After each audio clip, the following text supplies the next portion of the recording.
Now, preview time. So let's take a look at what's coming your way.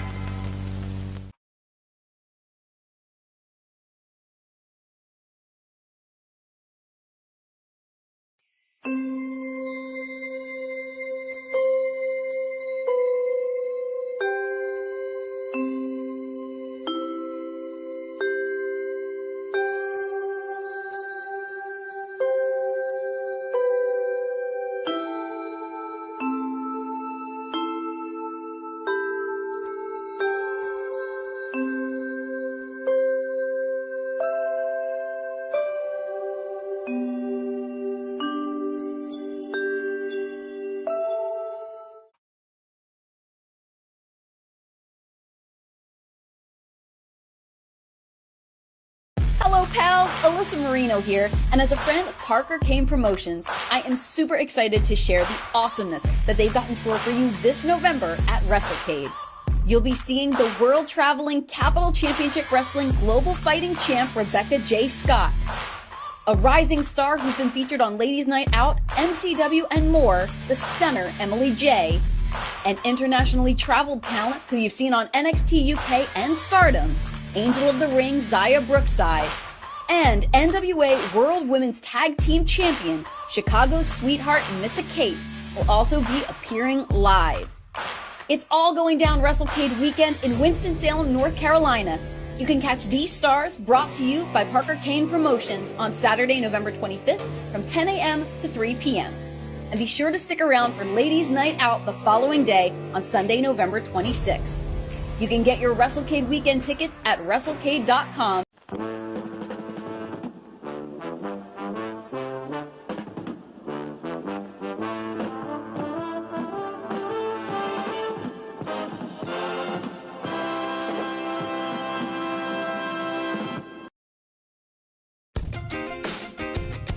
The Casa D18 Studios, an affiliate of the Jeff Meacham Network, Multiverse of Media, proudly presents this retro content from NoDQ.com.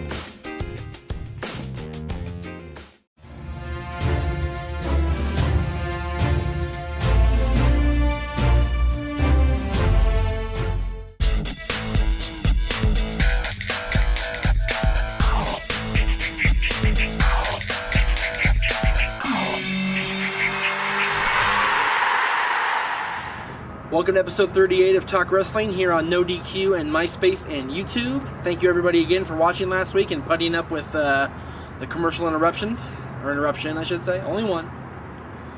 I don't sell time to just anybody on this show. Of course, I didn't sell the time in the first place. That was Aaron's idea, but that's neither here nor there. Don't forget to vote. I am so for people voting in this election because people didn't vote last time and Bush stayed in office for 4 more years. Evil. This is an evil people, and I sound really good coming from a political angle where I'm going, but there's evil people running this country right now, and it needs to stop. BarackObama.com, MySpace.com/Barack Obama. He's on my top friends. Look him up. Steven wants to know what makes a world title a world title. Well, if you go by Pro Wrestling Illustrated's definition, world titles have to have defenses around the world. They have to have significant TV time applied to them, like the TNA Championship, the WWE Championships. And although the ECW title is not considered the world title by PWI, so go figure that. And they should have legitimate name recognition around the world, in my opinion, which is why Ring of Honor should be a world title. The NWA title should be a world title. And the NWA title is the most prestigious championship not on TV right now in the wrestling world. And the fact that it's not considered the world title by PWI is bogus, in my opinion. It is the oldest championship in existence in wrestling right now. It's been around since 1948, which is 60 years this year. The NWA Championship's been around back when Orville Brown was named the first champion. You got guys like Lou Thez holding that, Dusty Rhodes, Harley Race, Gene Kiniski, Terry Funk, Dory Funk Jr., Gene Kiniski, I believe I mentioned. Buddy Rogers, Ric Flair, all those guys should be considered world champions, and they were considered world champions at the time. But I feel that it should still be considered, like Adam Pearce should be considered the world champion right now, because he is. By the way, congratulations to Adam Pearce for regaining the WWE World Championship a couple weeks back. I forgot to mention that in the last couple shows, but he is the world champion once again. So congratulations to him. I think a world championship should be defined by its defenses around the world and its name recognition. NWA, Ring of Honor, WWE, TNA, all those championships should be world championships. This is from Raymond. He wants to know my opinion on Jeff Jarrett's career in WWE, WCW, and of course TNA. I like Jeff Jarrett. I didn't for the longest time when he was running roughshod over TNA. I kind of had a problem with him being like the Triple H of TNA, so to speak. As far as he had all the face time, he had all the time on TV, he got all the titles, he was constantly world champion. But Jarrett has surprised me since his return full-time to TNA. He has pleasantly surprised me, and I liked him when he was in WCW as the Chosen One, not when he was a wannabe horseman. I liked him as the Chosen One, and I liked him in WWE when he was the badass, not the country singer, when he was, in like mid to late 98, going into 99, before he left to go back to WCW. He was good then. There's some points of his career, like the country singer gimmick, you kind of want to forget. Although Mike and I did sing that on the XMV episode. Aaron, if you can find that, pull it up, that'd be great. But, we'll see what happens. That was on one of the early episodes of XMV, the Boyne episode, as a matter of fact. So for those of you that remember the Boyne episode back in the day, there you go. Rowan wants to know my opinion on the usage of Colt Cabana, and he thinks it's bogus that they're using him in the way. I agree. Colt Cabana is worthy of so much more than this goofy Scotty Goldman gimmick that they've assigned to him. It's ridiculous that he is being portrayed as this complete goof, and he is a goof. Colt Cabana is a goof, but it has to be presented in the right way, and they're not presenting him in the right way. That's just my humble opinion. I think that he could be presented in a much better light, and they could use his talent so much better, and it's just a shame that he's being used in such a poor way. Pedro wants to know my favorite wrestling DVD. Oh, wow. I've got a lot of wrestling DVDs, mostly WWE. My favorite one that I was on is 101 Reasons Not to Be a Pro Wrestler, starring many of the old WCW stars. Mike and I were featured very prominently on that. The same clip twice, but that's okay. Mike broke his chair at PWG and we got featured. It's good times. But the favorite one I haven't been on, probably WrestleMania 21. Jesus, these bugs are bugging. Holy crap. WrestleMania 21, strictly because WrestleMania 21 was a decent pay-per-view, and the Hall of Fame DVD was on there where Hogan got inducted, so that was cool. Hogan and Piper and Iron Sheik and Nikolai Volkov, Jimmy Hart, Cowboy Bob Orton. Jimmy wants to know if I think WWE should release a Scott Hall, Razor Ramon DVD. If they get on good terms with Scott Hall / Razor Ramon again, absolutely. Scott Hall, Razor Ramon was one of the great gimmicks, one of the great wrestlers of his day. He's the one that started it all for the NWO back in 1996. Can you believe that was 12 years ago, people? God, how old am I? A lot of you people watching don't know about the NWO. You should go look it up.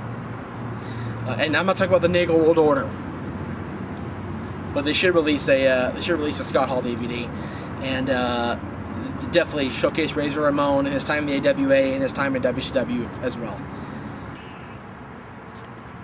Once again, What? You never do this. I'm in the...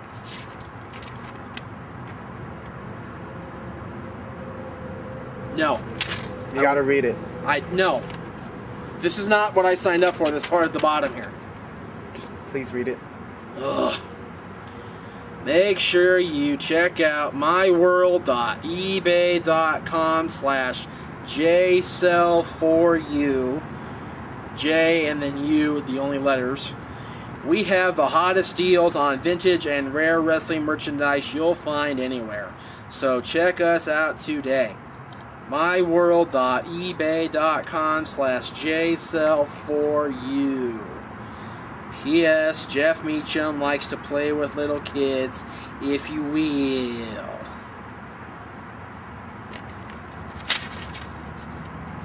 Do we need this?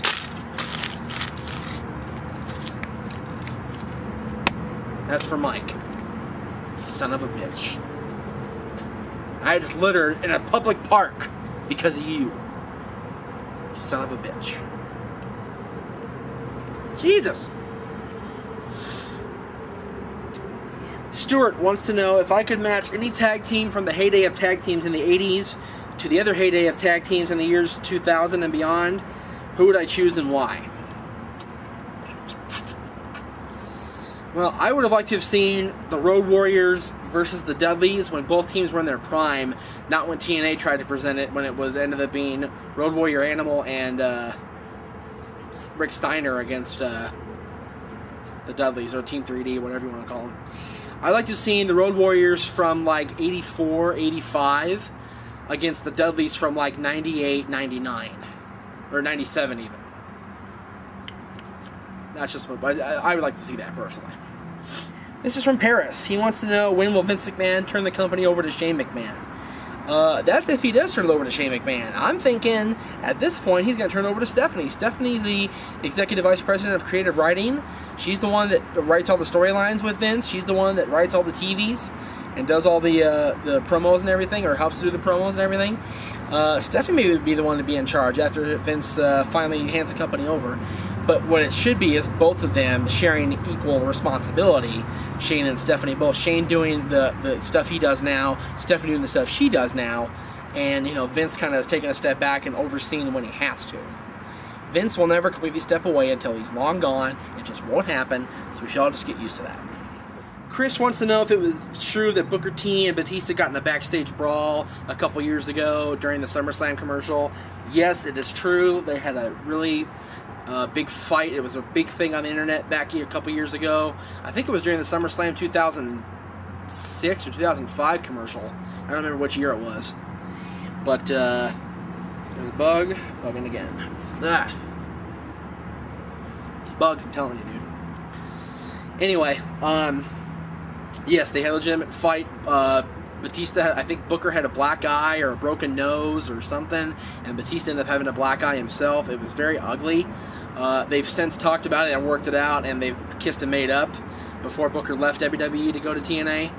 But very interesting that would happen in this day and age, that there's backstage brawling and backstage fights and whatnot. Yeah.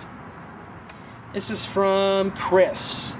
Should ECW have a second-tier championship, like bringing back the European or Hardcore Championship, or bringing the Cruiserweight Championship back and putting it on ECW? No, I don't think that's necessary. ECW is fine for being a one-hour show and having one championship. I mean, look at TNA. They have 4 championships crammed into 1 hour, and it's overkill. I think ECW is doing just fine with one championship, and I think anything more will, again, be overkill, much like TNA has overkill right now. And ECW is fine with just having the ECW championship. No more championships for ECW. AJ Stanley, I think. How will Gail Kim's release affect the Knockout division? Well, so far, it really hasn't impacted it too much, I don't think. The Knockouts are still being showcased the same way that they were with Gail Kim being there. Even more so now that Tracy Brooks is the Knockout Law, the Knockout Commissioner, if you will. They're being showcased in a whole different light. They're getting more attention thanks to people like Tracy and ODB and Velvet and Angelina and Awesome Kong and Taylor Wilde and Roxy. And, they have a lot of newcomers coming in to get squashed by Kong, but at least they're getting FaceTime. And I don't think Gail Kim's release from TNA will have a long-term impact on the Knockouts. Short-term, maybe it has been because, Gail Kim was the Knockouts division for a good couple years, and now she's gone. We'll have to see how it plays out. Really quick, I'm going to go over a couple matches for Bound for Glory, because I only know about a couple matches off the top of my head, because I'm not really watching TNA a whole lot right now. I know about Jarrett and Angle with Mick Foley as the guest enforcer. I'm going to pick Jeff Jarrett to go over in that one because of Mick Foley's involvement somehow, which will lead to Mick Foley and Kurt Angle having a contest. And I think that Joe will end Sting's Bound for Glory winning streak at 2, He won in 2006 against Jarrett. He won in 2007 against Angle. I don't think he'll win in 2008 against Joe. Joe needs to continue to be the dominant world champion that he is. I think that Joe beating Sting will solidify his status as one of the all-time greats. Even though Sting is not an all-time great anymore, he's over the hill. He's past his prime. I've said that before. He's overrated and overpaid. I think him getting the main event slot in a pay-per-view is ridiculous. But that's just my opinion. It should be yours, but it's just mine. Again, don't forget to go out and vote November 4th for Barack Obama and Joe Biden. And we'll see you next time for episode 39 of Talk Wrestling.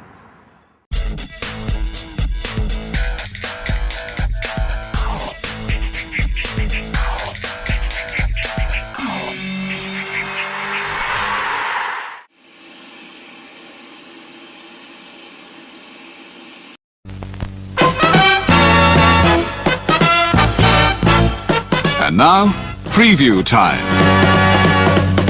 So let's take a look at what's coming your way.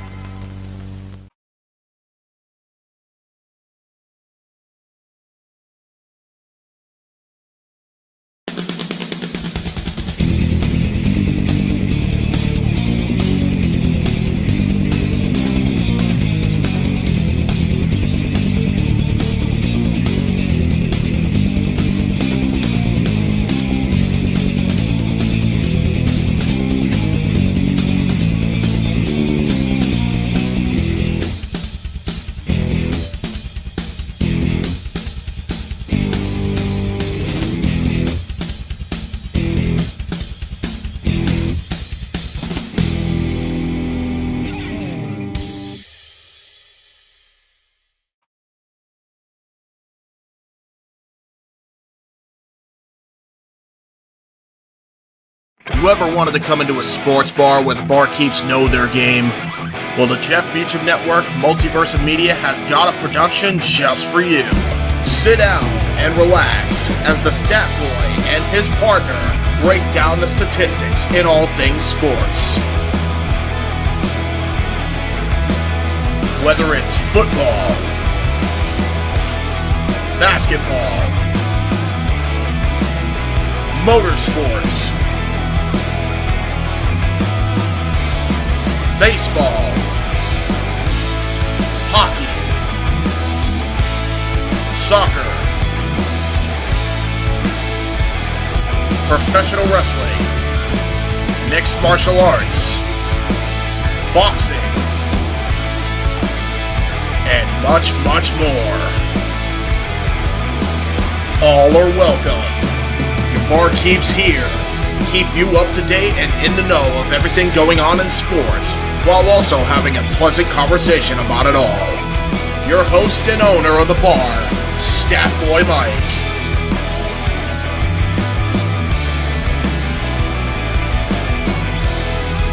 His partner in crime, Dory Lube.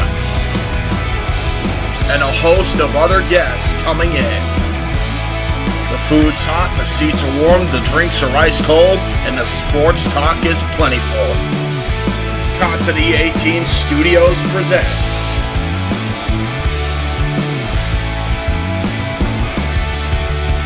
Stat Boy Sports Bar. Take a bar stool and enjoy the show.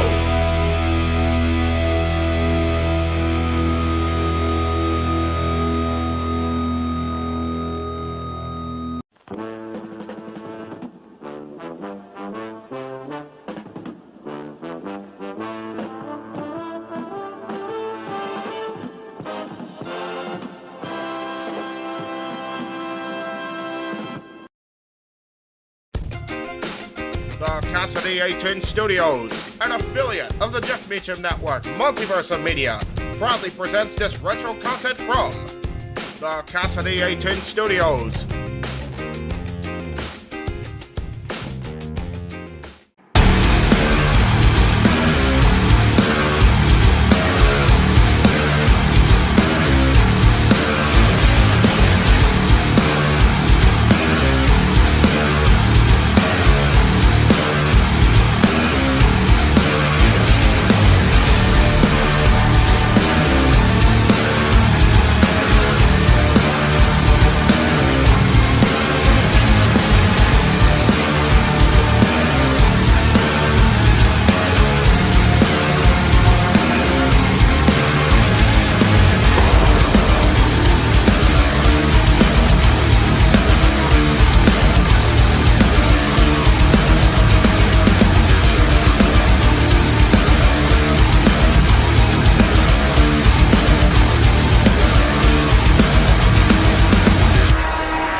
Welcome, ladies and gentlemen, to this installment of the Renegade of Wrestling. I am your host, JJ Williams, and if you're wondering why I'm outside again,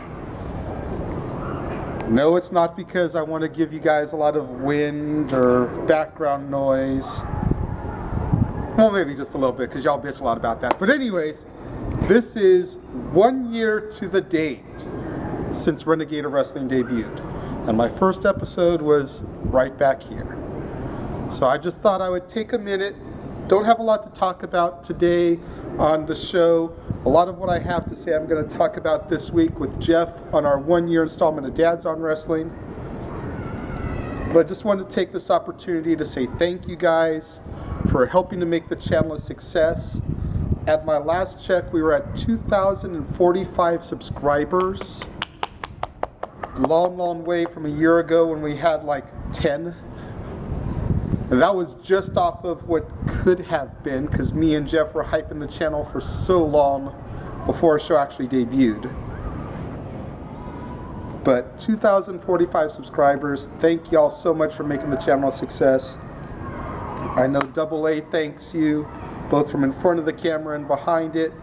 Stat Boy, Jade, and of course, Jeff himself. So yeah, just be on the lookout for bigger and better things this year. We're going to try to bring you guys more location shows from different venues and arenas around, at least the state. Try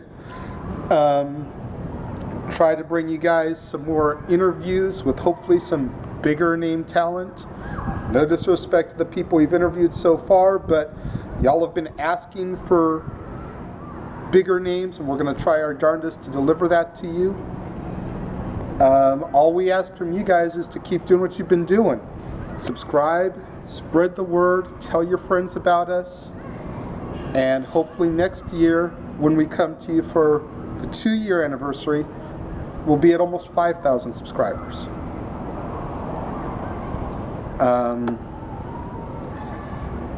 Honestly, I think that's about all I have to say. At the tail end of my first episode, Jeff came on and said a couple things, so I'm going to go ahead and put him on blast. Jeff, do you have anything you want to add here real quick, old timer? Well, yeah. Jeff's skipping around here on a cane. I know. I hurt my shin. His boy's been whooping his butt in wrestling, yeah, so, you know. No, that's why you're WWE champion now. Yeah. Anything you'd like to add to our subscribers and fans? I just wanted to get it out there because this is going up before we head down to Anaheim next week. Yes. I wanted to let everybody know that, much to the chagrin of Aaron Rift and everybody else that's out there, we are going to the Honda Center. Yes. And no, we can't afford tickets.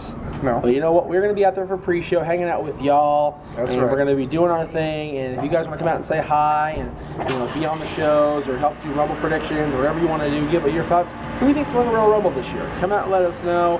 I've got my idea. I'm sure you got your idea in mind already. And it's going to be a fun Monday day. Santino We're going to be there all flipping day. Yeah, the entire channel is going to be there, with the exception of Statboy. Statboy has to work, Yeah. but I believe AA is going to be there with us, or at least at this point, he's planning on it. Jade will be there. Yeah. Dylan will be there. Dylan will be Y'all have been requesting more Dylan. We will get him on. Come and hang out and see the little booger yourself live. Yes, don't have his Who knows? multi-autographed. He'll probably try to challenge some of y'all to a match right there on the grassy knoll. Ooh. Grassy knoll. Brett Sean reference.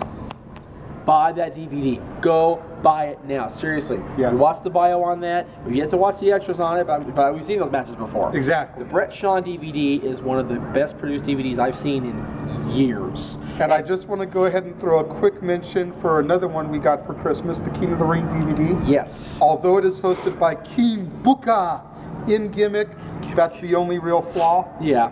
That and the fact that the King of the Ring finals for the 95 and 99 King of the Rings, the ones that Mabel and Billy Gunn won respectively, aren't on there. Right.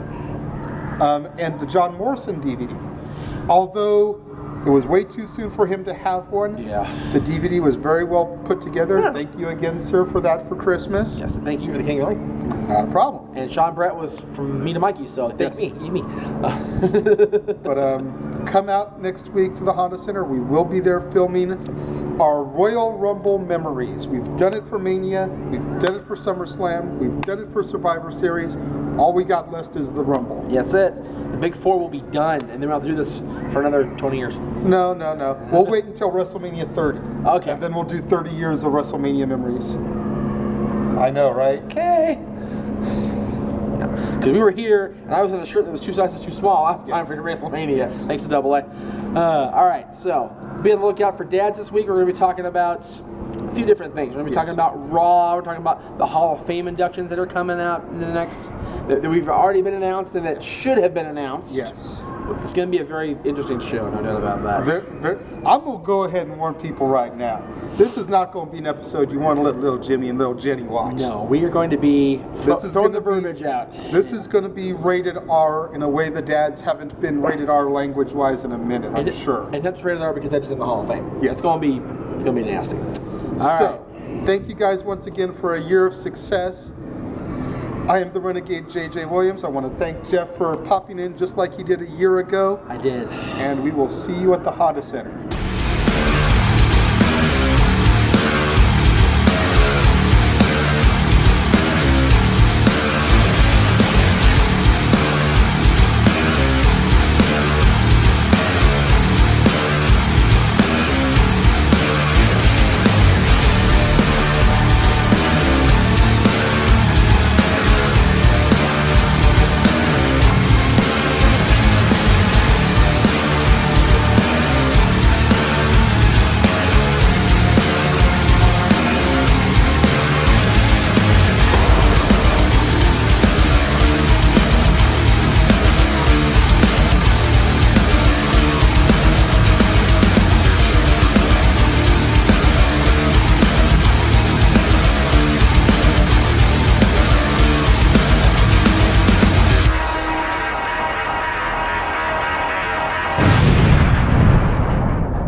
And now, preview time. So let's take a look at what's coming your way.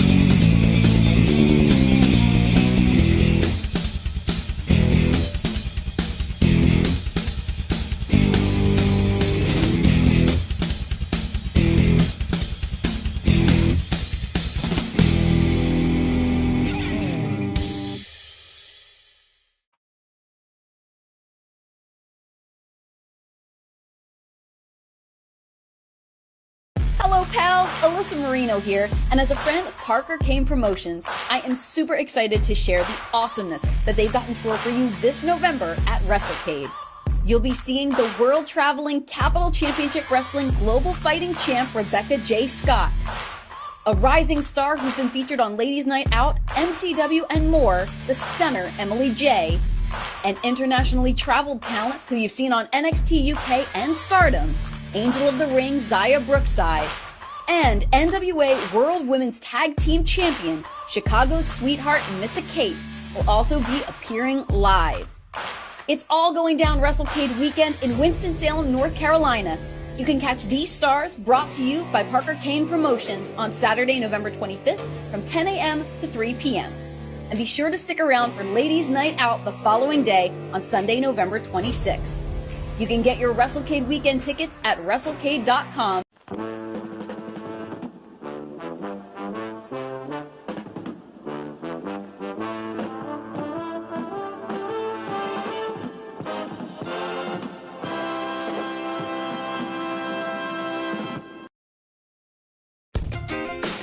The Casa D18 Studios, an affiliate of the Jeff Meacham Network, Multiverse of Media, proudly presents this retro content from the Casa D18 Studios.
Wait. Oh shit. Damn. What is it? Damn, man. Like late.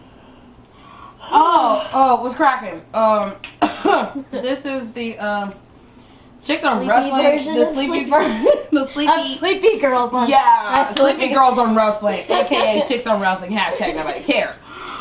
I am the sleepy, cute, sexy hostess Pinky, and this is Sleepy, cute, sexy Jade. dude. We have the result. Yeah, dumbass. We have the world's worst results from the world's worst pay-per-view. WWE presents Hell in a Cell. Okay. Are you guys slipping? Really? God. I'm like totally Every asleep. pay-per-view has gotten worse And worse. Almost makes me want to not see Survivor Series, which is my favorite pay-per-view of the fucking year. You bastard. This was mine. Oh, I'm sorry. That totally sucks. Hell in a Cell has always been one of my favorite ones. My favorite one is Survivor Series. Y'all bet not fuck that up either. Oh my god. Oh my god, this pay-per-view sucked donkey balls. We'll tell you what. The only two matches that I really give a hootenanny about, maybe three. The first one was Alberto Del Rio versus Randy Orton. Hey now. Now, ADR, what the hell is up with that hanging armbar twice during the match? You bastard. You trying to take our mans off and beat him over the head with? Idiot. But, well, I love what, Stat Boy came up with. The Mexican Arista kick. Pretty much means like the kick he does from the top rope up somebody's head. Yeah. The Mexican Arista kick. I must have been Hashtag really Mexican. into it because I did not hear it Dude. at all. Hashtag this shit, y'all. Mexican Arista kick. Tell me that's not the funniest thing. Thank you, Stat Boy. Stat Boy proof. Thank you, Randy. Yeah, he concur. Stat Boy concurs. This match was a clusterfuck. Thank you, Alberto Del Rio, for letting us all know you still suck. You might be a great wrestler in the ring, but you have no ring timing, no ring savvy, no ring sense. Oh my god, you make me want to throw up. Boring. Boring. The only favorite parts we had was Randy Orton walking to the ring. And Chewy. Shush. I love Chewy. Yeah, we all love Chewy. That way. Chewy's a homie. For Chewy? you. Chewy. Chewy. Just something, whatever. Chewy is a homie. God damn it. Okay. Our favorite parts of the match, Randy Orton walking to the ring. Randy Orton getting in the ring. Randy Orton hit the pose. Oh. Randy Orton winning and leaving. Randy getting ready for the RKO, which was sick. Twice. Right? Twice. Yeah. Because he didn't hit it the first time. Right, but he hit the second one. Right, and the second one was sick. So Randy Orton wins. 1 for 1 for me. Yay! And 1-0 for 2. We both went. Yeah. Oh. Yeah, we went curve. Anywho. Thank you, Randy Orton, for carrying Alberto Del Rio. Apparently somebody still needs some work done in the ring. And it's not you, Randy. Back to practice. Please. Take your ass back to training, Alberto. Bastard. Trying to Chewy jack will up my tell you where pay-per-view. it is. It's called FCW. Tampa, Florida. Use it. Okay, match number 2. Another snooze fest. Hell no.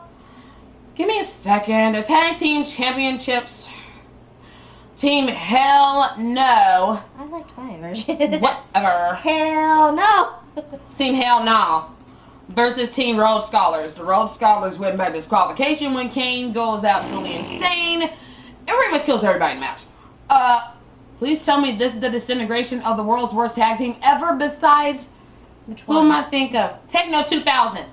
Which one? Because you don't like either one, do you? I don't like either one of them, but I prefer the Rhodes Scholars because Damien Sandow is Can funny. wrestle. He can wrestle. Cody can wrestle too. Yeah.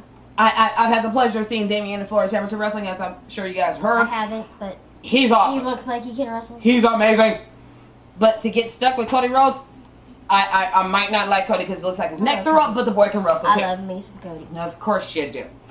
Team Rhodes Scholars win by disqualification. Be looking forward to Raw when the tag team titles do change hands.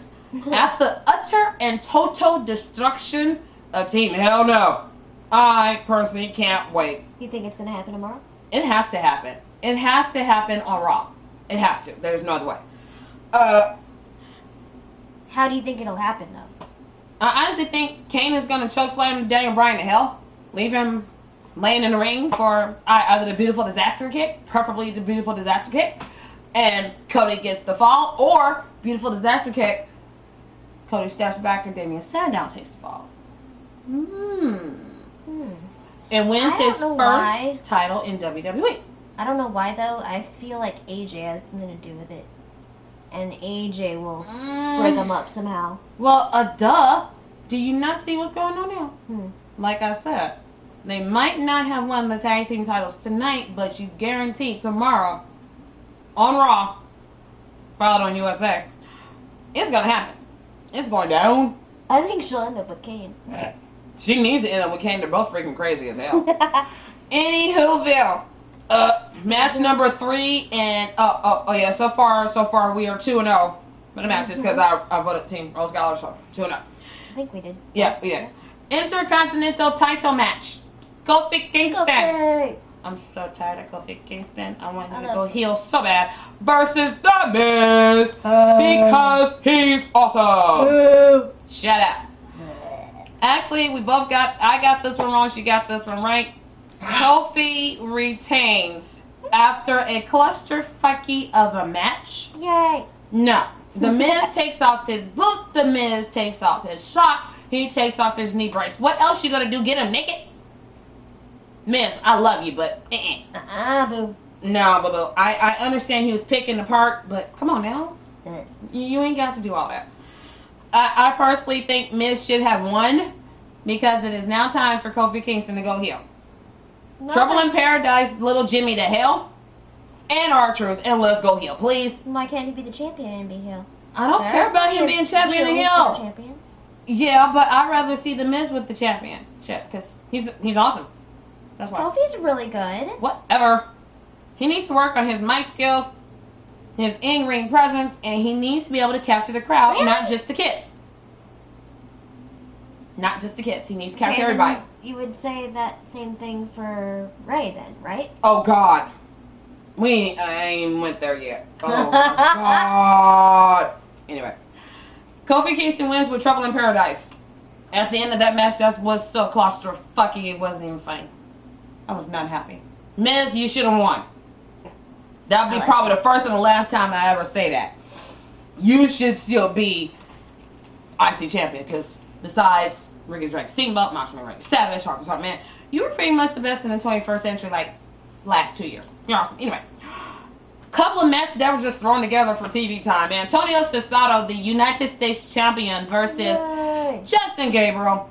This match was actually pretty damn good, if I do say so myself. It was pretty good, actually. I was quite impressed. It was like kind of on in the background, but it was from what I saw when I turned back to the because we were doing notes and stuff. Yeah, but it was pretty good. It was good. Justin, good job. Coming from Florida Championship Wrestling, heavyweight champion to WWE. Although I think he really needs a title. He is so good. But Antonio Cesaro. To show it. They need to show both of those. Of course they do, honey. But you know how they water everybody down against WWE? Damn. As Double C, Claudio Castagnoli, a.k.a. Antonio Cesaro. Who can do more than just an inverted Styles Clash. I'm just waiting for them to bring, no, I can't. Hero. Thank you, I know. Hero. I can't think of his, like, gimmick name for His gimmick name is Cassius. Oh, no. Right. Oh, no. Oh, no. KO. Oh, no. I'm waiting for the Kings of Wrestling. I'm going to come back. That's what I don't think it'll happen. Come on. Why not? Vince. Vince is an idiot if he doesn't put them. I will say this to your face, Vincent Kennedy McMahon. Oh. You need to put the Kings of Wrestling, Double C, Claudio Castagnoli, a.k.a. Antonio Cesaro, and Cassius Ohno, a.k.a. Chris Hero, as the Kings of Wrestling. You need to bring them to the tag team division. Show them bitches how it's done. Put them against the Usos. They'll have a freaking good-ass match. Hello? Damn, Vince. Fucking with us, man. Give us something good. Even Cody and the Rhodes Scholars and primetime players. Means it does. Means it does. Means it does. Means it does. Okay, that's the only time you hear me say that shit. Yes. Shut up. She finally got me to say it because I've been barking at that millions of dollars crap forever. Because I want my blood brothers acting like a bunch of jive turkeys is all I'm saying. Whatsoever. Another match that didn't really need to happen, but I guess they figured they need to fucking take up airtime. Rey Mysterio, Sin Cara versus Primetime Players. Millions of dollars. Millions of dollars. Millions of dollars. Millions of dollars. Okay, that was it. Shut up. Mysterio and Sin Cara win. Okay, what is this? Botch of the night match? It was so horrible. Oh my god. Hello. You have Sin Cara in it. Sin Cara botches everything. He's worse than Ultimate Dragon. There, it's gonna be a botch match. He's worse than Ultimate Dragon. At least the Spirit Squad did better jumping over the fucking top rope with a damn trampoline. You bastards. Learn how to fucking wrestle, damn it, Sin Cara. What the hell? Are you trying to get fired, Vince? Fire his ass. No. I am so sick of this shit. Put Ray with Tyson Kidd. I don't care. Oh my god, that'd be awesome. Oh my, wait a minute. Ooh. You just made a tag team. Woo. Wait a minute, wait. We gotta find the perfect name for them. Team. I don't know. If y'all, We'll think of it and mention it on the next show. Yeah, or better yet, you guys can leave your comments right here, down where? Down there in the comment box. Right there. Right there, Helen. Oh, hey, not my tits, you crazy girl. Hey! Speaking of tits, there. World Championship match. Sheamus versus the Big Show. If y'all can tell by crying, Big Show's new champion. Two WMDs. Weapons of Mass Destruction is not your balled up fist. Those are my tits, you bastard. Think of another name for that move, because it sucks. Oh, the only reason why he's using it as weapon of mass destruction because Floyd Mayweather Jr. knocked him the fuck out. Oh, I'm sorry, broke his nose and knocked him out with brass next wrestling. I was laughing. Oh, that was funny. That was funny. I can't stand a little bastard, but I was laughing. Hey, wait. You can't stand a little bastard. He may talk shit, go to jail for beating on a few women, is all the fuck I'm saying. Stupid. He ain't stupid. He's pretty damn smart. Beating on women, you stupid. Well, honey, that's his fault. I'm just saying. I know, but here's the thing. He Not can judging, talk, I'm just saying. well, he can talk shit and back it up in the ring. Gotta give him that right. He's undefeated, right? I guess. The only person he ain't fought is Pacquiao. That's the only person you ain't fought. I'm sorry. I wonder. No. We're gonna go there on the next show. I'm wondering, what is it gonna take for Floyd Mayweather Jr. to step in the ring with Manny Pacquiao? Do you need an open challenge, homie? Or do you need some bread thrown your way? Back to the pay-per-view. Yeah. Well, I sidetracked from Big Show to Floyd and stuff. That's the only reason why he's using the fist, because Floyd Mayweather, knocked him the fuck out. No, Big Show was not trending live on Twitter. None of it was. None of it was. We checked. We looked. You WWE lying bastards. They was not trending. Hell in a Cell was not trending. Big Show was not trending. You lie. You lie like a rug. Don't lie to your fans. You won't have them. We so tired of getting lied to, man. How much are we gonna take it as shit? We lie. We get lied at, the events. We get lied to, when we're watching it. We get lied to by John Cena. I said it. It just is a bunch of lies. It's bullshit. Like, we ain't smart enough to check out Twitter and see what the fuck is trending. The World Series was trending, you dumbasses. Who won that shit anyway? Giants? Who did? Was it Giants? The San Francisco Giants are the 2012 World Series champions. Excuse us 1 second. Yay! And I can't stand baseball since my cousin turned in. Anyway, break from the boring, horrible action with the exception of 2 matches thus far. We have Zack Ryder as Eve the Witch. Woo! Oh, I didn't write that. Oh, I did. I think I was in the bathroom. Yeah, she took a potty break. And Santino as Goo Goo Gaga. Lady Goo Goo Gaga. Yeah. Oh, born this way with the tiger shirt. That was just... I didn't write it down. I just saw that. Did anybody check Santino wearing the tiger shirt? I wonder. And a special appearance by one of my favorite black men in America besides Billy D. Can I do it? Can I do it? You have to get the baritone voice for it. Can you get the baritone voice for it? Maybe. I can try. Okay, try. Hold on. Wait for it. And damn. Cool. Yes. Appearance by Ron Simmons, which made the night even better. Was that better? Yeah, that was that good? That was good. That was awesome. Love you for that. And I'm a soprano. I was thinking I was a soprano in town. Damn! Yeah. Triple Threat Divas Tag Mess. Let's just skip this crap now Eve won. Bullshit. Fuck you, bitches. Potty break. That was when I went to the bathroom. That is potty and smoke break. Fuck y'all, man. I'm so went sick to of the y'all. bathroom and took an office break. Anyway, office break. I'm so sick of y'all bitches fucking shit up. Y'all get semi-main and y'all can't even pull it together. Eve still wins. I'm Kiss sorry. my ass. It pisses me off because you know what? What?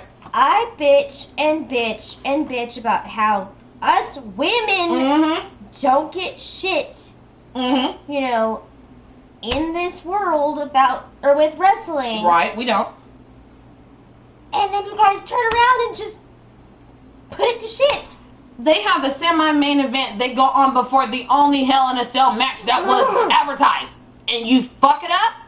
No wonder why you bitches are off goddamn pay-per-view. It's so annoying. It's like, oh my god, no wonder why y'all Layla was have not so talent for a reason. Y'all have talent because you got in the WWE. No, they got in the WWE because they have tits and a blonde, except for a couple. I'm starting to think that.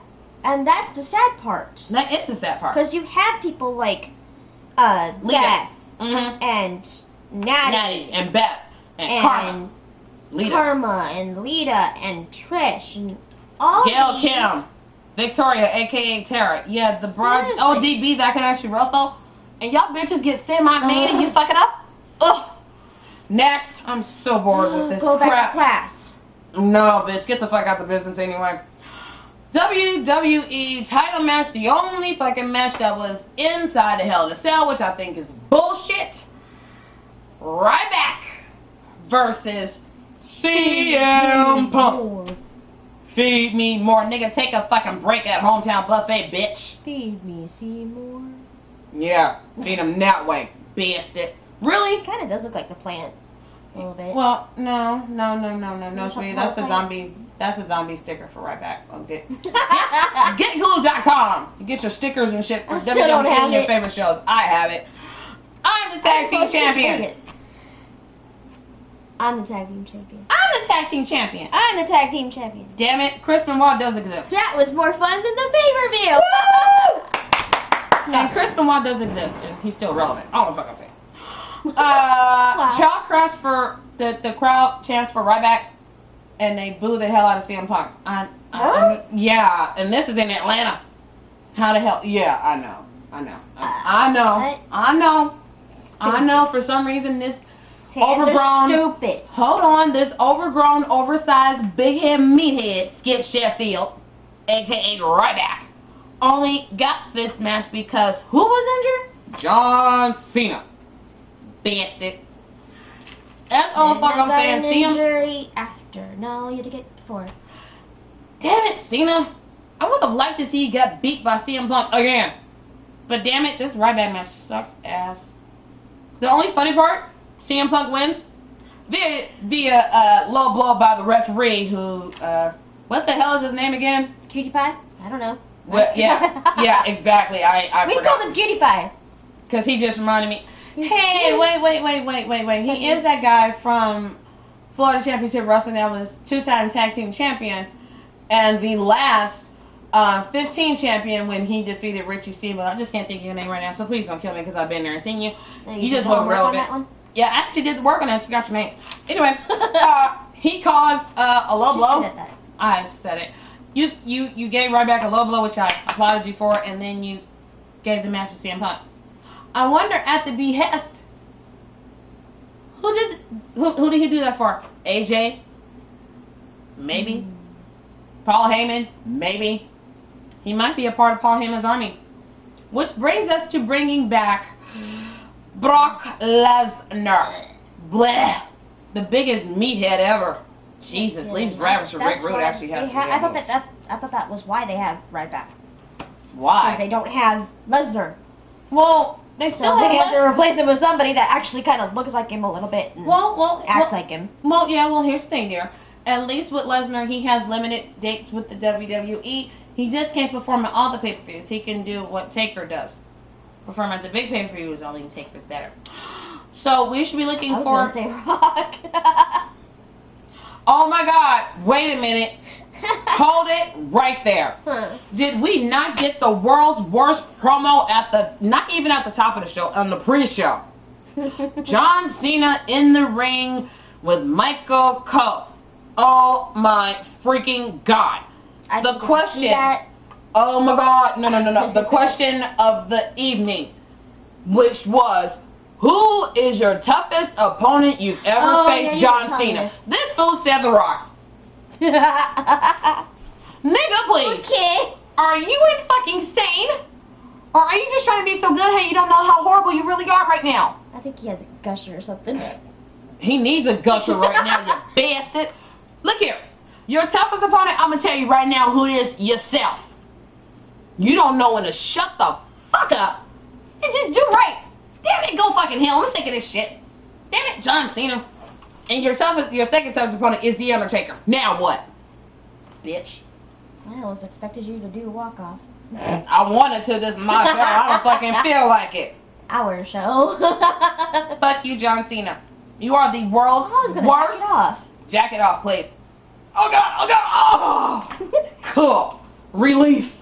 Anyway. You are the world's worst face besides Hulk Hogan, who eventually got beat by Undertaker a year after he shut the fuck up. That's all the fuck I'm saying. I hate you, John Cena. It's time for you to go heel. I'm so sick of looking at your pretty little face. Your rise above hate crap. You're worse than Hulk Hogan, and it's officially time for you to just go heel. Kofi Kingston needs to go heel too. That's all the fuck I'm saying. Yeah, I said it. What? I hate John Cena. I do. I love you. I bet you do, but he got the world's worst promo tonight. Even Dolph Ziggler got on tout. My best friend doesn't like you, but I love you. I can't stand you. What? Wait. This whole freaking thing started off with supposed to be about this AJ thing, which never got fucking addressed. Did anybody catch that shit besides us? He's just a typical guy. Typical guy, my ass. Fuck that shit. I don't want to hear it. We brought your podcast out here at 4:30 to hear what the hell happened with you and AJ.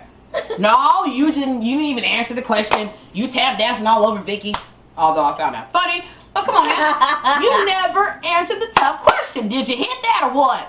Damn. Did you hit that or was it more than just a, dinner? I'm just saying. Maybe they kept it to themselves because they didn't want it in the media. Oh my God. He never addressed it anyway.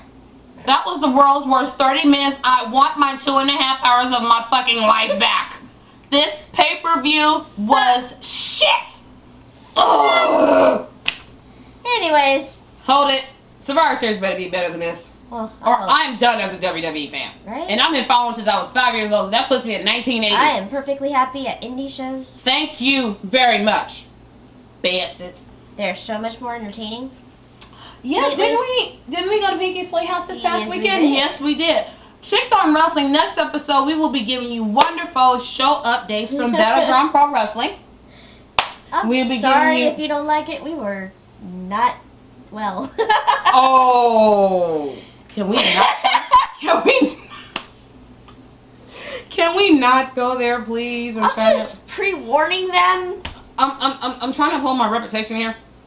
Yeah, that's why I did it. Yeah, thanks. I appreciate it. So, Hell in a Cell was a total... Just have fun. Yeah, exactly. That's what I have to say. Just have fun with it. I usually do. Damn Hell in a Cell. Oh, God. I hope you guys do better at Survivor Series. Oh, God, hope so. Because if they don't, I'm done. It is so predictable. I'm having a permanent break. I mean, really, no. I honestly think after Survivor Series, if it gets that worse, even worse, I think we should just fuck WWE and go to TNA. Yeah. What do you think? Cool. I find that more interesting a lot of times. Yeah, at least the knockouts can wrestle. Right? They're hot. And they are actually showcased correctly, are they not? Oh my God, so much better. Ugh.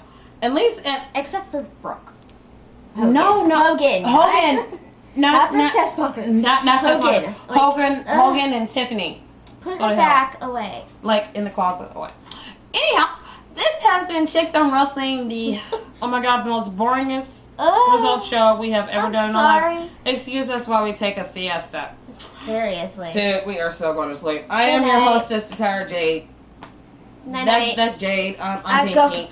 I'm going, what did you call it? Mimi's. I go Mimi, so deuces.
Now, preview time. So let's take a look at what's coming your way.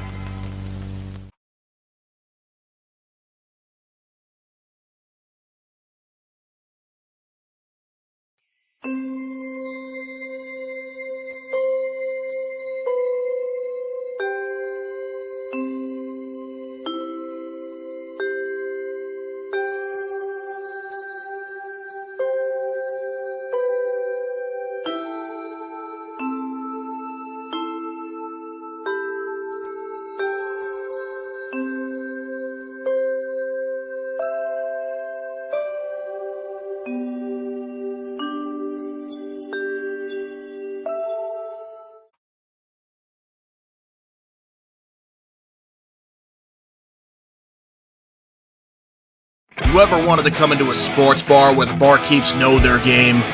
Well, the Jeff Meacham Network, Multiverse of Media, has got a production just for you. Sit down and relax as the stat boy and his partner break down the statistics in all things sports. Whether it's football, basketball, motorsports, baseball, hockey, soccer, professional wrestling, mixed martial arts, boxing, and much, much more.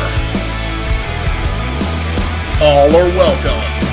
Your barkeeps here keep you up to date and in the know of everything going on in sports, while also having a pleasant conversation about it all. Your host and owner of the bar, Stat Boy Mike.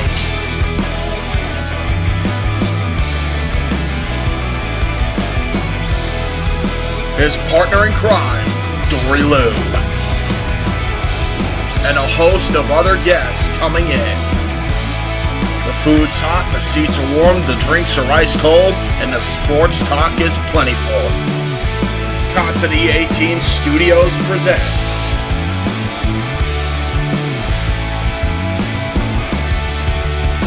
Stat Boy Sports Bar. Take a bar stool and enjoy the show.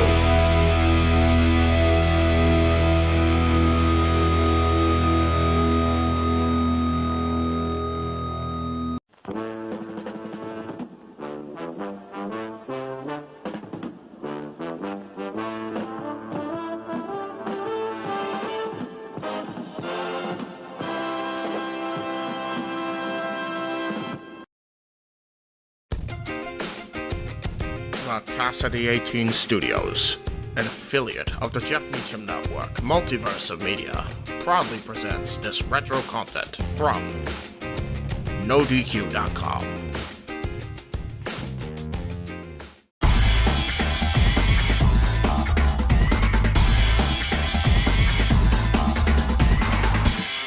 Welcome everyone to NoDQ&A video here on NoDQ.com. I am the owner of NoDQ, Aaron Rift.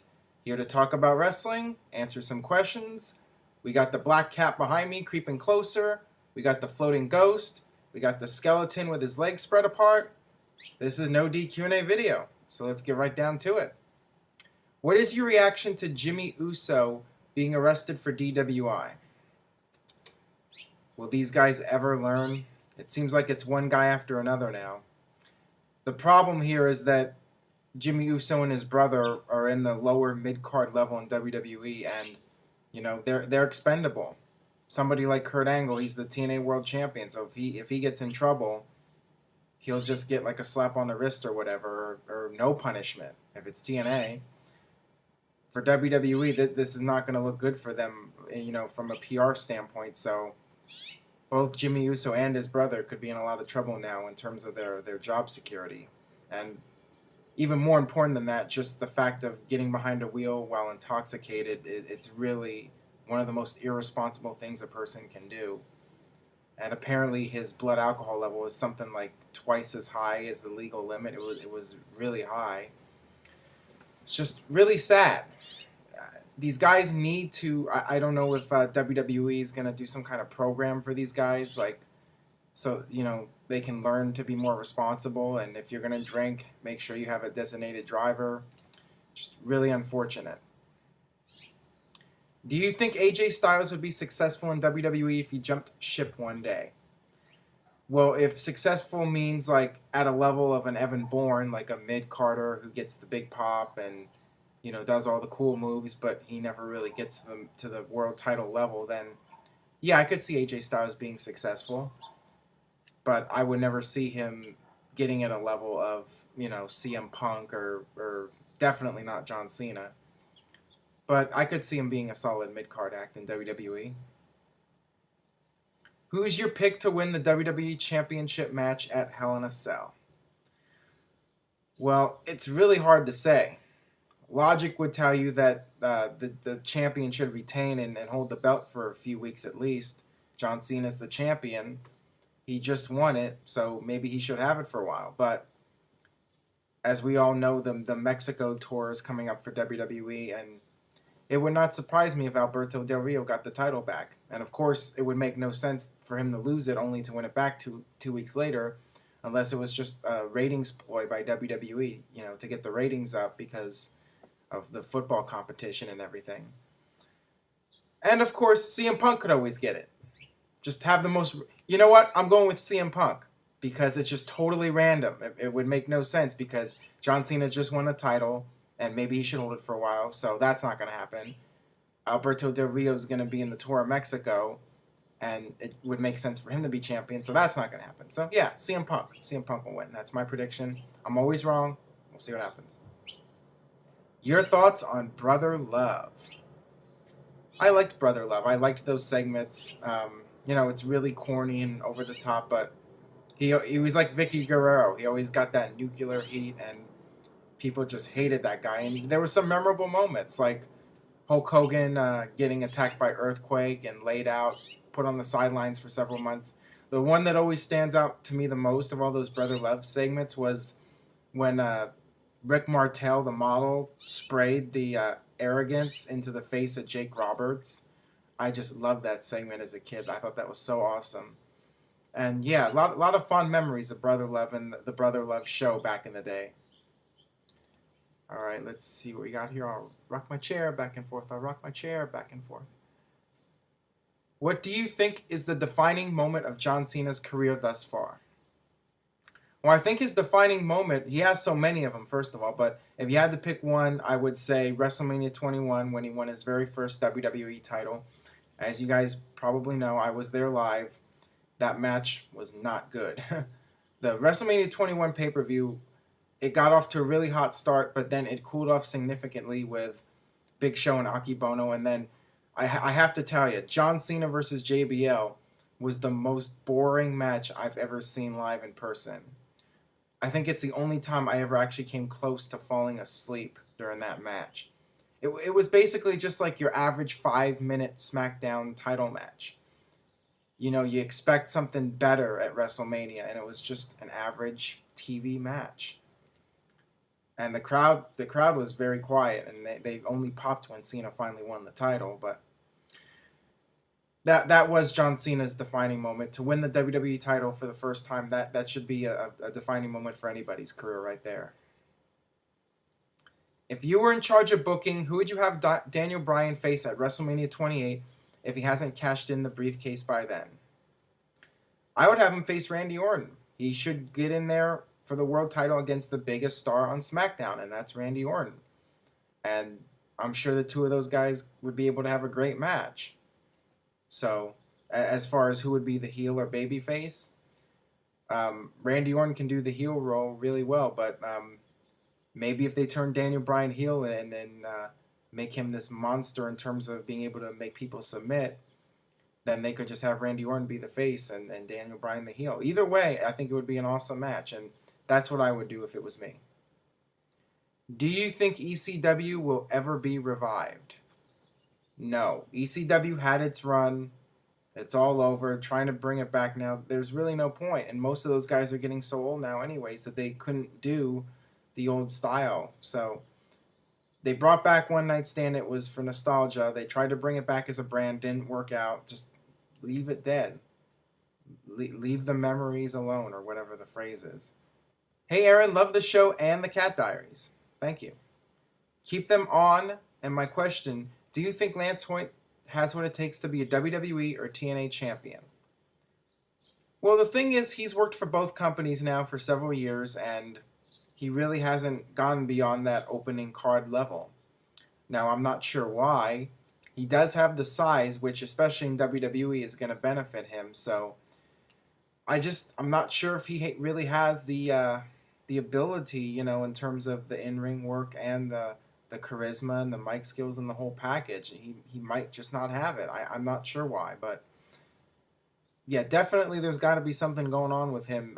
For a guy his size to not get a solid push in WWE, there's got to be some kind of issue there with him. Hey Aaron, loving the shows. Just wondering if you think that Batista and Randy Orton could have made it if they didn't have Evolution. Well, Evolution definitely helped them. I think they probably would have gone to the top eventually, but Evolution definitely sped up the process for both of them, and just being able to get that that advice from Ric Flair and Triple H and be taken under their wing, that right there is going to help you get really good in a hurry. So yeah, definitely Evolution was a big boost for their careers. All right, that about does it for No DQ&A video. Thank you very much to all the members of the No D crew for checking out the videos. Please subscribe. Please spread the word. Just send a link to a friend or family member that you know that likes wrestling. Post something on Facebook or Twitter. And go to NoDQforums.com and check out the No DQ&A forum there. And make sure you check out NoDQ.com for Hell in a Cell coverage this weekend. Hack in the Cell coverage, whatever you want to call it. And we'll see you next time for No DQ&A video.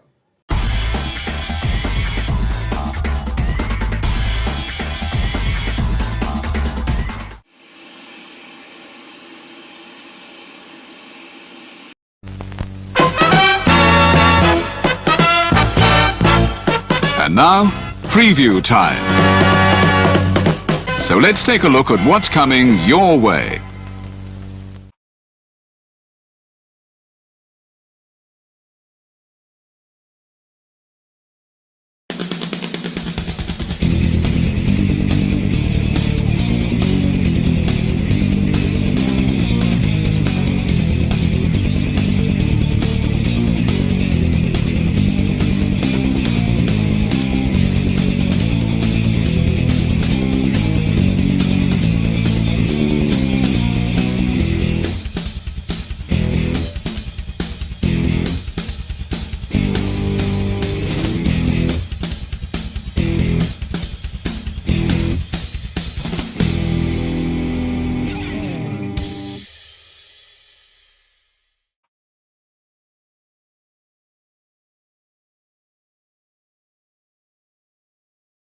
Hello pals, Alyssa Marino here, and as a friend of Parker Kane Promotions, I am super excited to share the awesomeness that they've got in store for you this November at WrestleCade. You'll be seeing the world-traveling Capital Championship Wrestling Global Fighting Champ Rebecca J. Scott, a rising star who's been featured on Ladies Night Out, MCW, and more, the stunner Emily J., an internationally traveled talent who you've seen on NXT UK and Stardom, Angel of the Ring Zaya Brookside, and NWA World Women's Tag Team Champion Chicago's Sweetheart Missa Kate will also be appearing live. It's all going down WrestleCade weekend in Winston-Salem, North Carolina. You can catch these stars brought to you by Parker Kane Promotions on Saturday, November 25th from 10 a.m. to 3 p.m. And be sure to stick around for Ladies Night Out the following day on Sunday, November 26th. You can get your WrestleCade weekend tickets at WrestleCade.com.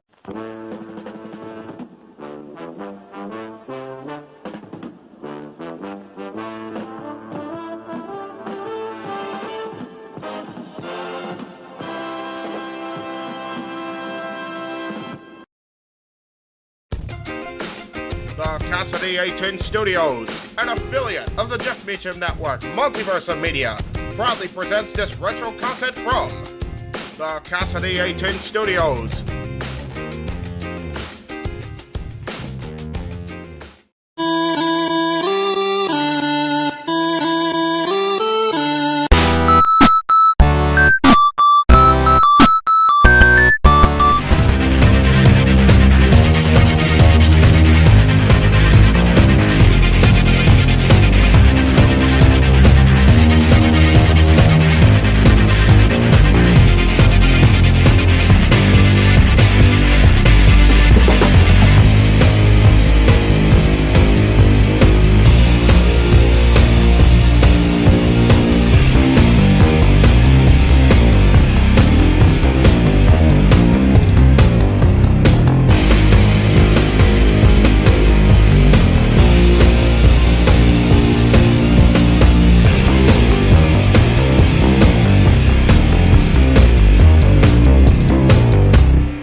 Internet fans? We're here with another episode of Boy Rants. This is episode, thank you Jeff Meacham, 38.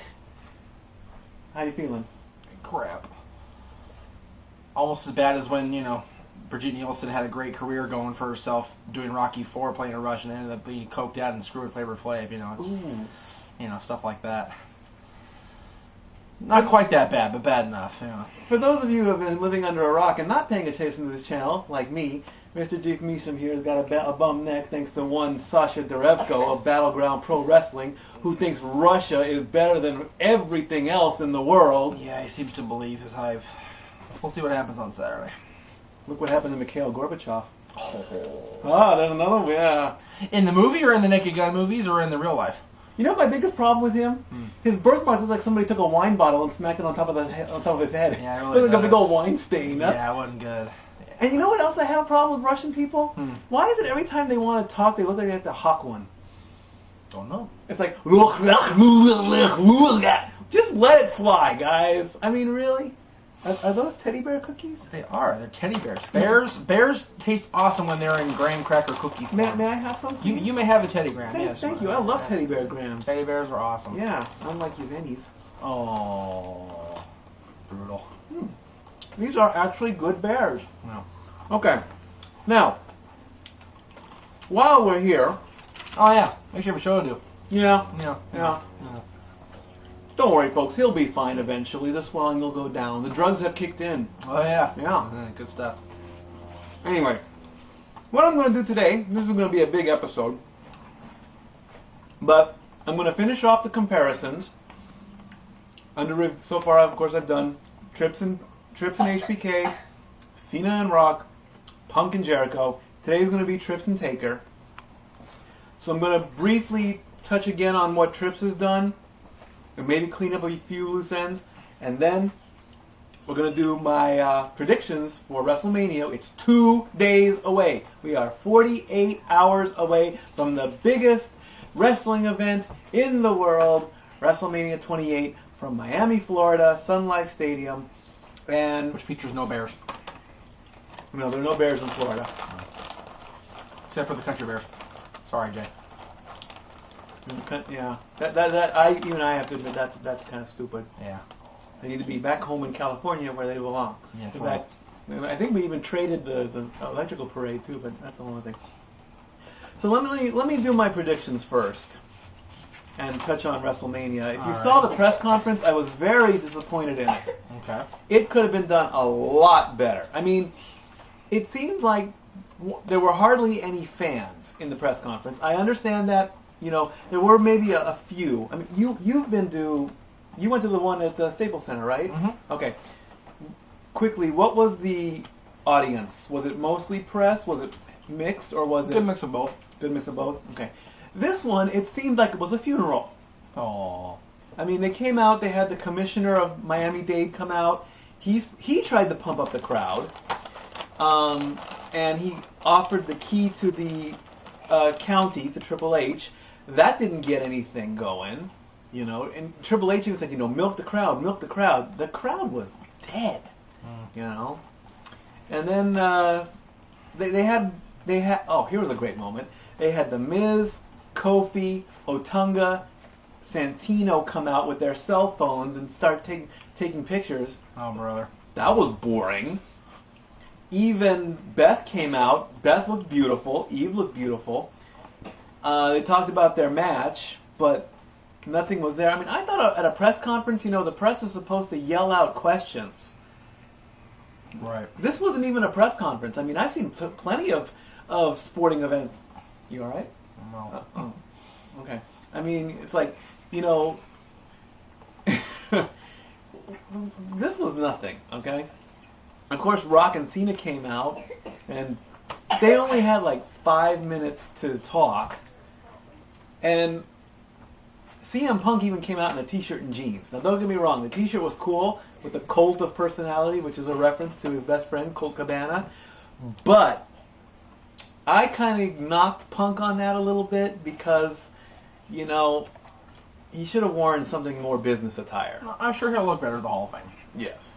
Okay. Now that that's out. Yes.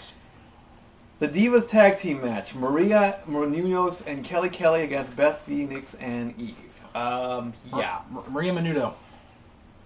There you go. Sorry, she's an extra. She's useless. She's also part of my cultural heritage. That's nice. Don't mess with the Greeks. Focus on the Russians. How's she doing this with the Stars? She survived the first week, but she's also injured. Yeah, so that could wash herself up.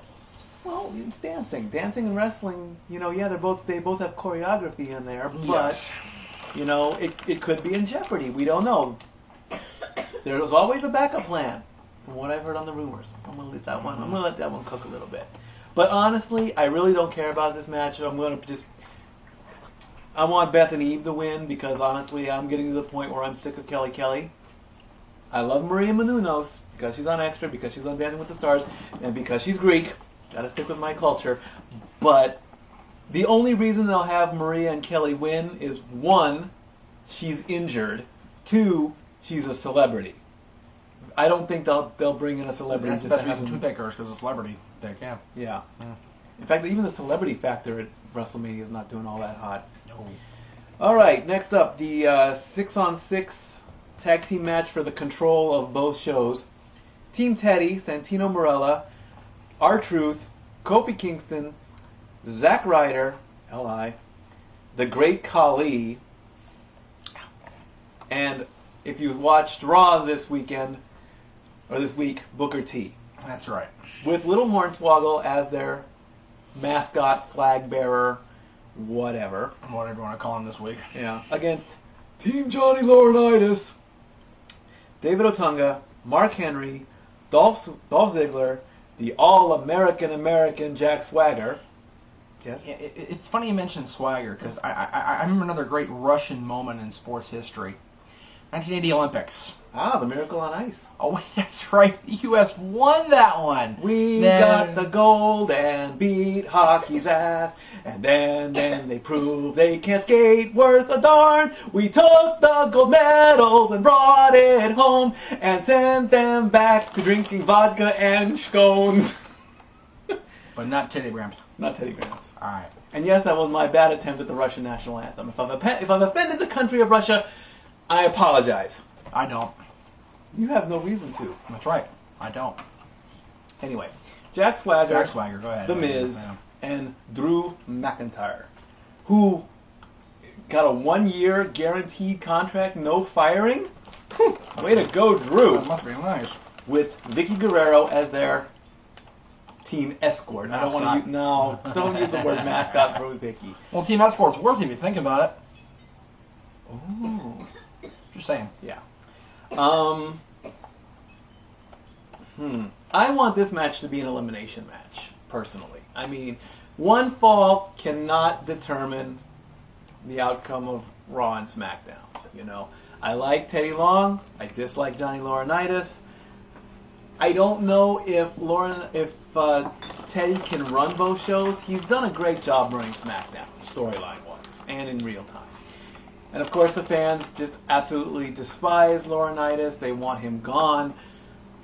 So I'm really torn down the middle, 50-50, but I'm going to go with the faces on that one. So I want Team Teddy to win. But like I say, I don't know where the storyline is going to go. I mean, Santino said at the press conference, good should always conquer over evil. Randy Orton versus Kane. You mean like Rocky triumphing over the Russian, despite the fact that the Russian used steroids in that match, in that fight? Yeah. Yeah. Just saying. 2% body fat. 2.8%, but Stallone was a beast in that. Like, legit. That is one of the scariest stats, too. I mean, yeah. I mean, didn't you read somewhere that he got sick or something? Or yeah, we watched the thing on the biography channel about how he had to go in the hospital for like 5 days because of that. Pretty ridiculous. I mean, I thought body fat was just pure bad. I didn't think you needed to have some of it at all. You need some, yeah. I mean, I even thought cholesterol was all bad, but you have to have good cholesterol too. There's good and there's, you know, all this health stuff. You know, stay away from saturated fats, salt, sweets, cholesterol, oils, but you still need some of it for a balanced diet. No trans fat. Oh, no trans fat? No trans fat. Oh. Alcohol is bad for you too, but the Italians play otherwise. Randy Orton and Kane, you know, I haven't been really following the storyline, so, you know, if it was more of a hardcore match or a last man standing match, not an ambulance match because those are boring, but let's face it, the WWE is never going to have a good old-fashioned brawl because they're so doggone PG. But I'm going to just pick Randy Orton on this one. Yeah, the Super Viper. That's what John and I said on Thursday. Super Viper, yeah. God, it's yesterday, Roman. Jeez. Cody Rhodes versus The Big Show for the IC title. This is another, I don't know what WWE is doing with this, but, you know, I cannot see The Big Show as IC champion. As much as I want to see him win, I gotta stick with Cody because he's held the belt this long. Cody is a damn good champion. Yes, he is. If Big Show wins, he's a Grand Slammer. That's good. But how long can he go for it? Can he make the IC title a joke? I don't know. The whole thing of Big Show choking at WrestleMania, Cody is running with gold. Usually I don't take the heel side in this one, but Cody is doing great, and I don't want to see him lose the belt at all. All right. I want if Big Show like does something stupid where I don't know, he accidentally clocks the referee and then the referee wakes up and he gets DQ'd and Cody wins, that'll be fine. Or if Cody gets himself intentionally disqualified, yeah, it'll cheapen the match, but Cody still has the belt. I want Cody to win. I'll be happy if Big Show wins, but then it's like, where does Cody go from here? Right. Does he get a push for the title? You never know. Could happen. Cody Rhodes 234 days as of this airing. There you go. 234 days. There you go. Daniel Bryan versus Sheamus. Daniel Bryan's held at 103 days. Another good long title, but Daniel's storyline with AJ, you know, AJ's cute and all that. She's a beautiful girl, but this storyline where they're in love and they're boyfriend and girlfriend and Mr. Bryan Danielson, I don't want to know anything about what you do in the bedroom. That is none of my business. Don't make me laugh, homie. Well, hey, it's actually medically proven that laughter can help. Laughter's the best medicine, huh? It's true. Okay. Laughing makes you feel better. So if I make you laugh, which is my ultimate goal in life, this thing will come off. Oh boy. And then you'll go back and you'll beat up Sasha. I don't want to beat him up. I just want to apologize. I'm gonna stay on my little stage up there tomorrow night. That's all I want. Why don't you beat an apology out of him? Because he's bigger than me, dude. He's a big dude. I think you're bigger than him. Well, maybe bigger, but not bigger. Wow. Anyway, and I believe if Cena versus Rock never came up, then really Daniel versus Sheamus as the main event? Because the whole thing, the Royal Rumble winner, main events at WrestleMania. Oh, you're supposed to. I'm sorry, this might even be the curtain jerker. That's what you were saying yesterday on Dad's. That or the next match. I see. Punk versus Jericho. Yes. That if both title matches curtain jerk, regardless of which one, we're going to be an unhappy family in Casa D18. Well, unhappy maybe, but not surprised. Punk 131 days. I have heard stories that Jericho's got Fozzy stuff coming up, so don't be surprised if Punk wins. Well, but Jay also brought up yesterday that Jericho signed an extension through the summer. Oh. Okay, I didn't know about that one. There you go. So, but what about the tour dates? We can work around it. Jericho, if you win the title, you're going to be one tired superstar. Yes, he will. Show up on Raw, do the pose, fly out to New York, play your guitar, come back and do media, back and forth. I wonder how many flying miles these superstars rack up. Probably ridiculous amounts. Yeah. All right, next up, Triple H versus Undertaker in Hell in a Cell. I'm gonna table that because I have to do my comparisons as well. So now I'm gonna go to Cena versus The Rock, which is the once-in-a-lifetime match, where I have heard though that they could continue this at SummerSlam and at WrestleMania 29. Do you need a break? I feel an itch. I can't get another brace. Okay, go ahead. I'm sorry. Go ahead. I said in 3 episodes back, you know, I want Cena to win because if you saw Raw, both men had an equal statement as to why the other should, or why they should win. Right. Cena has got pretty much, win or lose, he's going to stay in WWE. He knows this. He's not going anywhere. Rock has the movies to fall back on, you know. So that promo pretty much was a draw. Hi, Diesel. How you doing down there? You all right? They're not kitty treats, buddy. Sorry. They're not kitty treats. Okay. You should see our little Diesel pussycat down here. You know. Come here, Diesel. Come here. Pussycat, I like what you did there. Come here. Come here. Come here, Diesel, dude. Come here, Diesel. Ah, he doesn't want to move. He's fine. He's fine. He's fine. No. If I had kitty treats up here, you'd be moving. Come here. Ah, you little heathen. Anyway, so I'm picking Cena to win because, you know, like I said, Rock does not need to win there. I think he's there just for a paycheck or just to get the fans excited or whatnot. Now, Triple H versus Taker. And let's bring in the comparison. I already brought up what Triple H has done in the business. Quickly, been in the WWE since 1995, numerous titles up the wall.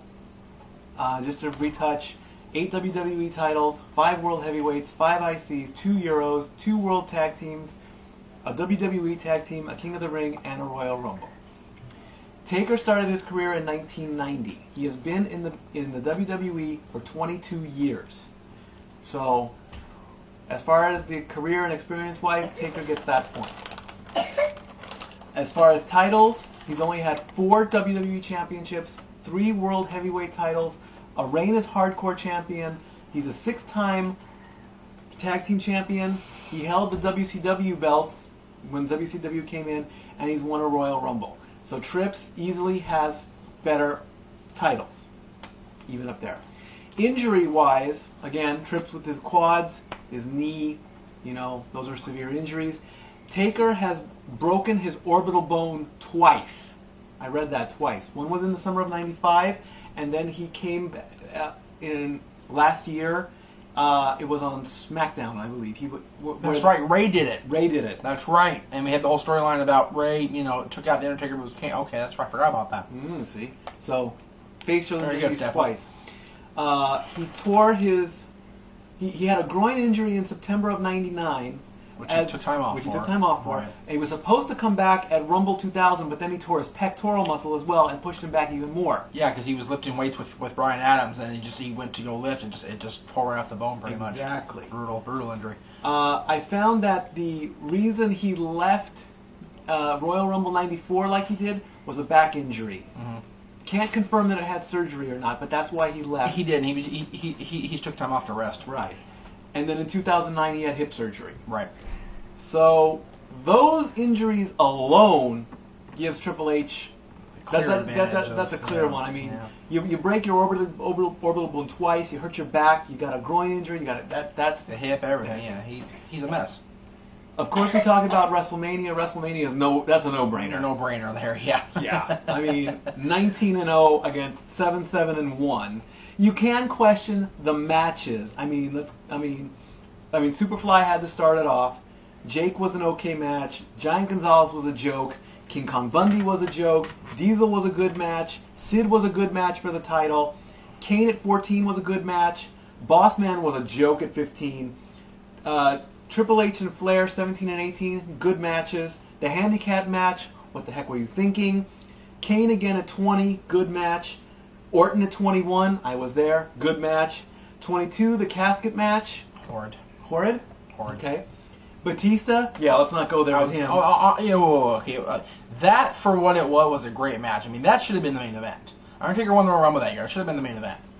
Edge, not Cena and Michael, sorry. Edge at 24, very good match. Shawn back-to-back 25 and 26, great matches. And then 27 again, of course. So there you go. So Taker wins that. It's now pretty much even. So now the it factor, Hell in a Cell. Triple H has performed in 8. The No Way Out 2000 pay-per-view, pay-per-view, where he beat Cactus Jack, where Cactus Jack went through and landed on his behind. Good match. He was in the Armageddon 2000 six-pack Hell in a Cell. Didn't win. That's a draw. Defeated Chris Jericho at Judgment Day 02. Okay match. Defeated Kevin Nash, Bad Blood 03. Okay match. Defeated Shawn 04. Very good match. Longest Hell in a Cell match ever, I believe. I believe so too. Yes, that boy proves. Lost to Batista at 05. Vengeance 05. Then we had back-to-back tag team matches with Shawn, both times at Unforgiven 06 against the McMahons and Big Show, where, let's face it, I never want to see Vince McMahon up against the Big... Oh, sorry, Diesel. Big Show's... Yeah, I'm surprised you're still eating after that image. And then, of course... I'm not. I'm going to put that one back. Yeah. And then, of course, they defeated Legacy at Hell in a Cell 09. Yes. Overall record 6-1-1. Good record. Pretty good record for Hell in a Cell, yeah. Taker lost to Shawn at the original Hell in a Cell, thanks to Kane. On a technicality, yeah. Had a no contest in Raw 1998 against Mankind and Kane. With Stone Cold as his partner prior to the brutality of King of the Ring. Exactly. Then King of the Ring happens. Yes. Bossman at 15, again, not the best match in the world. But he won. He was also in the six-man challenge at Armageddon. Lost to Brock at No Mercy. Beat Randy at Armageddon 05. Lost to Batista Survivor Series 07. Beat Edge SummerSlam 08.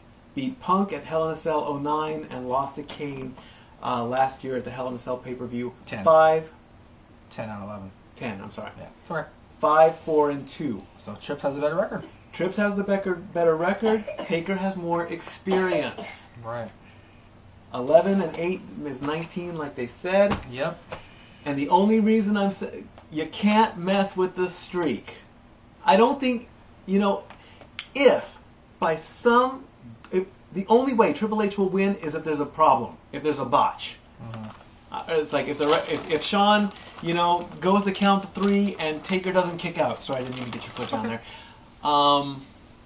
Or Taker is legitimately knocked out. I think that once they go in the back, Triple H is gonna just break down and cry. I mean, So if this was any other pay-per-view, of course I would pick Triple H without a shadow of a doubt. But it's WrestleMania. Taker's gonna go 20-0. He should be in the Hall of Fame this year. If not, they'll put him in next year. All right. Okay. So there are my predictions. We're 48 hours away. We'll all be on Twitter. We'll all be on Facebook. You hurry up and get better. I'll be good for tomorrow night. Okay. For Battleground, I should be all right. Okay. And like I say, Sasha Dureko, you're not nice. Thank you, buddy. Thank you. Thank you for the pussycat comment, Dylan. Appreciate that, and I'll be quiet. So, and then we don't know if we're gonna do a big post WrestleMania show like I'd like. We'll probably do dabs and some serious guest appearances. There you go. Guest appearances along the path there. On the path. Yes. I hope you get. I hope you get better soon. Thank you, sir. Thank you for coming on my show. Yes. Ugh. Fans, if you don't like this, too damn bad. Oh, we love you guys, though. I do respect my comments, but please stop picking on me and leave the rest of Casa D18 alone. If they want to put their spots in, let them, okay? For Statboy, that's me. Episode 38 is done. Statboy out.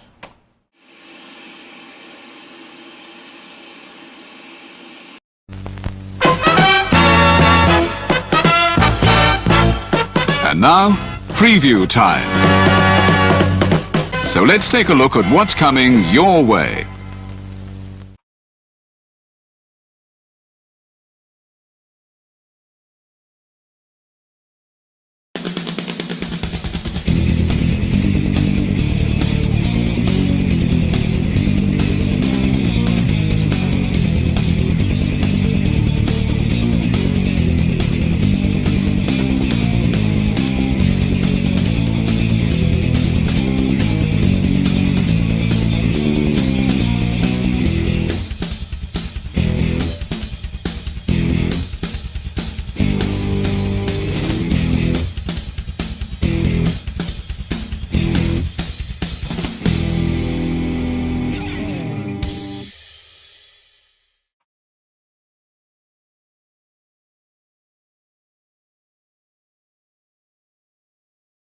You ever wanted to come into a sports bar where the barkeeps know their game?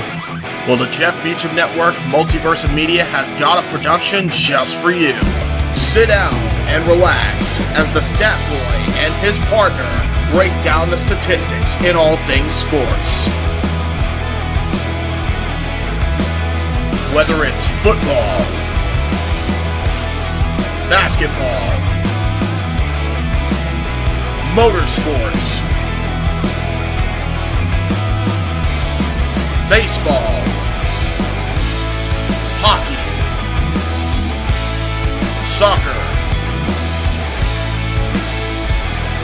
professional wrestling, mixed martial arts, boxing, and much, much more. All are welcome. Your barkeeps here keep you up to date and in the know of everything going on in sports, while also having a pleasant conversation about it all. Your host and owner of the bar, Stat Boy Mike.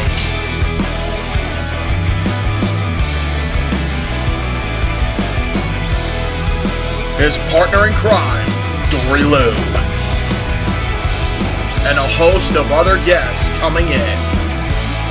The food's hot, the seats are warm, the drinks are ice cold, and the sports talk is plentiful. Casa D18 Studios presents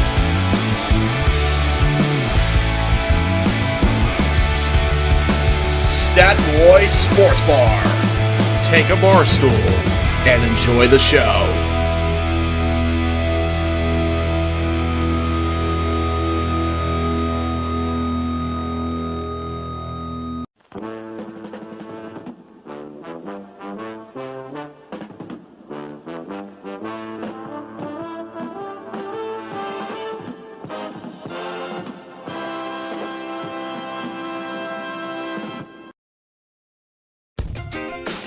The Casa D18 Studios, an affiliate of the Jeff Meacham Network, Multiverse Media, proudly presents this retro content from the Casa D18 Studios.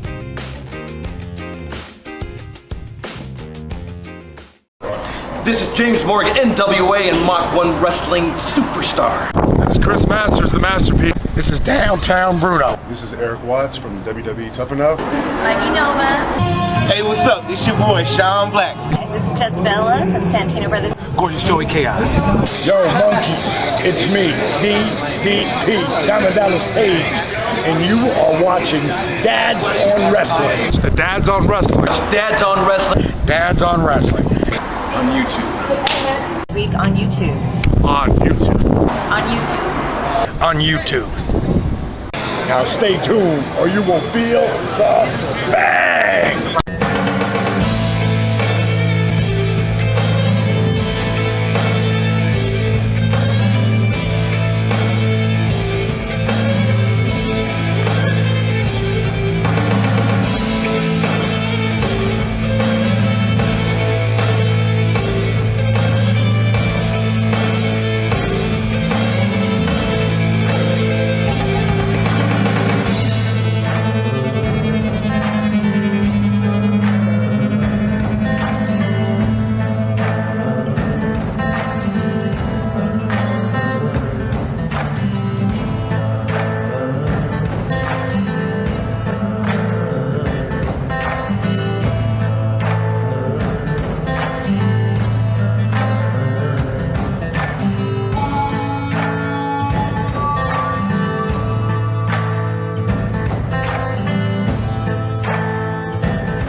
Not available on www.shop.com.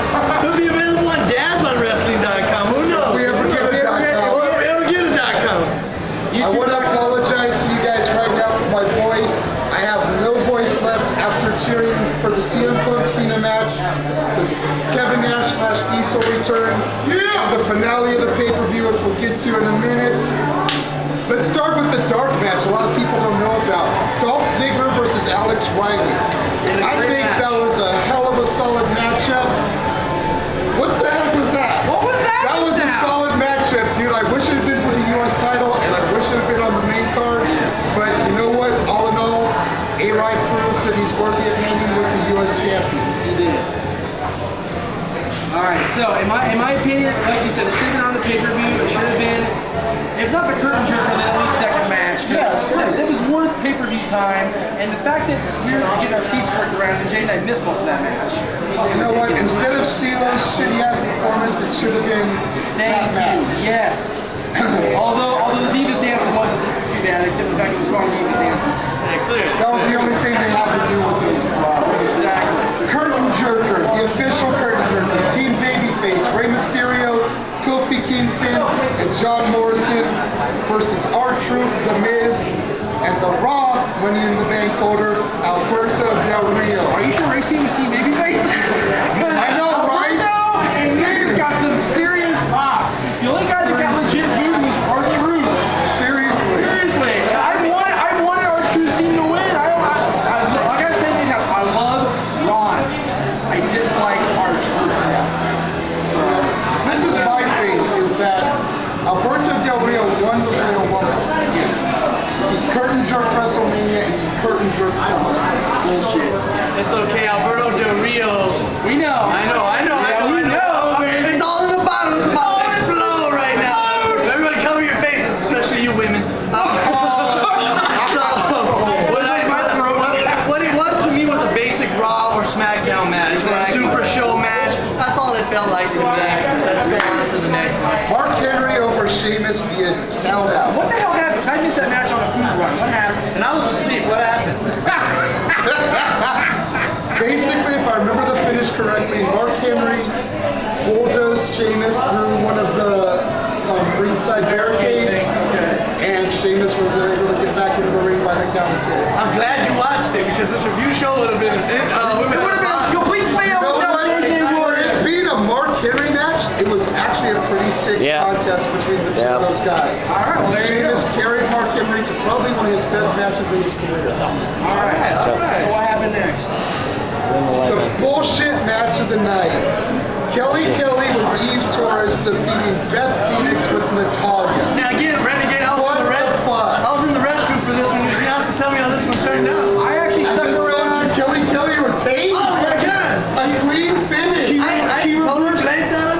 She reversed the glam slam into a roll up and pinned her 1, 2, 3, and listened to the group WTF from the crowd. Seriously, that was some complete bullshit.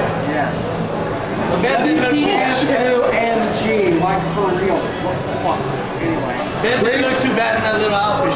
She was hot. I was gonna say that. I may have looked in a few times, you know. Wade Barrett versus Daniel Bryan. Wade Barrett going over. Sorry. Bryan Danielson, thank you. I'm a little bit tired. I know you're tired. Here's my issue with this match. All right. My section that I was sitting in was chanting, Brian sucks, and this is boring.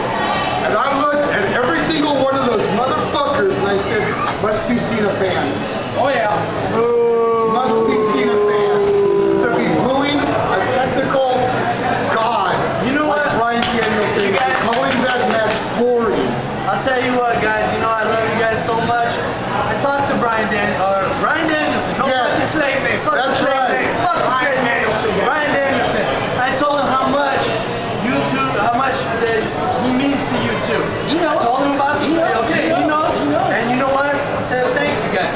He knows because you saw him in Access yesterday and you remember us from the Gorillas. So yeah. Right, baby. Great guy. Ryan, we will be there at WrestleMania if we can to watch you become the World Heavyweight Champion. Now here's something else I want to point out. Both Money in the Bank winners jobbed. Because Alberto's team lost and Bryan lost. That didn't go right with me. That's fine. Right, but at the end of the day, we had to correct it. And this was easily my match of the night contender until we got to the main event. Exactly. And the main events were fucking epic. Randy Orton versus Christian. I was a little bit bummed to see Christian lose. But before anything, Edge. Rated R Superstar. Shout out to Edge, dude. The VIP, $92 plus tax on that $100 to get one item signed. Edge said, fuck that. He took all my shit and just started signing it right there, man. Yeah! If I'd known everyone would be that cool, I'd have given me my fucking program. You should have given me everything. He goes, hey, they said no, only one. He goes, fuck that. And then he just started signing everything. Did he sign Thank you, Adam. Sign Lita Titty, that's what I want to know. He did not sign Lita Titty. He didn't sign everything. He didn't sign everything. But Orton going over Christian to become the World Heavyweight Champion again. Now, correct me if I'm wrong, since our regular staff boy isn't here. But that is the first time Randy Orton has captured the World Heavyweight title at SummerSlam since the match that now no longer exists against Chris Fenn. That is a true statement. WWE champion, and now World Heavyweight champion. Which brings us to Punk to greatness. Cena. By and far, match of the night. Those two, I said it earlier on the homegirl Sandy's phone. Big shout out to Sandy. And I'm going to say it right now for all the Cena haters out there, and I am one of them. John Cena wrestled his fucking ass off tonight. Granted, Punk carried him through most of it. But John Cena wrestled his ass off tonight. Everything was great. We had counters of finishers. We had kicks out of finishers. We had a second GTS, and then everything got botched for a second because once again, as much as you're giving him props, as much as I seem to be swinging from the Cena's back, and he's playing, he couldn't job clean again. Fifth foot on the rope. Triple H doesn't seem even though it's on the rope before he even hits the damn mat to make the 3 count, which I bet Triple H did because maybe his nose is that fucking big he didn't see past it. I'm thinking that's what happened. Hey, and at the end of the day, just when you thought it was going to be a bullshit storyline with Cena, Triple H, walk out of the ring, Punk's doing his little, everybody starts dick riding CM Punk, cult of personality, and he starts shooting, hey, Kevin Nash comes out of nowhere. I thought he had a ticket. I thought he just bought a ticket and just showed up to the event. I thought he was going to celebrate with CM Punk. I thought he was sitting next to Ron Artest. So he blew CM Punk in the face. I marked out because I'm an 80s, 90s boy. You know what I mean? Power Bomber, Jack O. Power Bomber. Yeah. And then let's bring in our special guest over here. One, made it on the Access package. The man tested his money in the bank to be a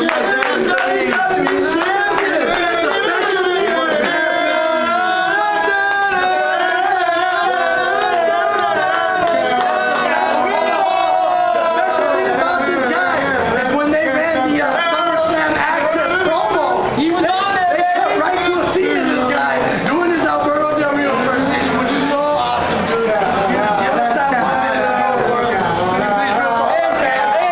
Hey, to the Panda people, fuck you. We got the F version of the belt right here. Right on the set, the champion is about to speak. That's right.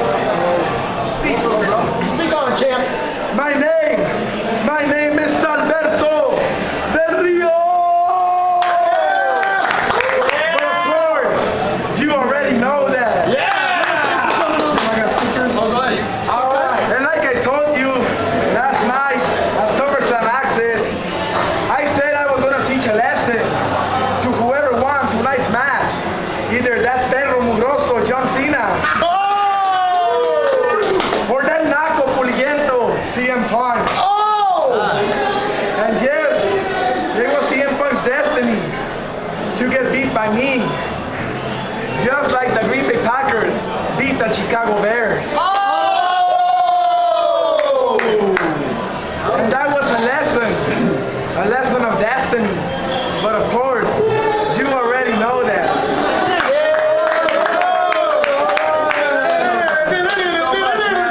Thank you very much for the promo. We'll see you downstairs. All right. One other thing we want to throw in there real quick while we're talking about Triple H is a big shout out to Stephanie McMahon. Making her return to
these guys, AMH Wrestling, Alonzo Money and H Show. You can find them at amhwrestling@gmail.com and all over Twitter. I will get as close as I can.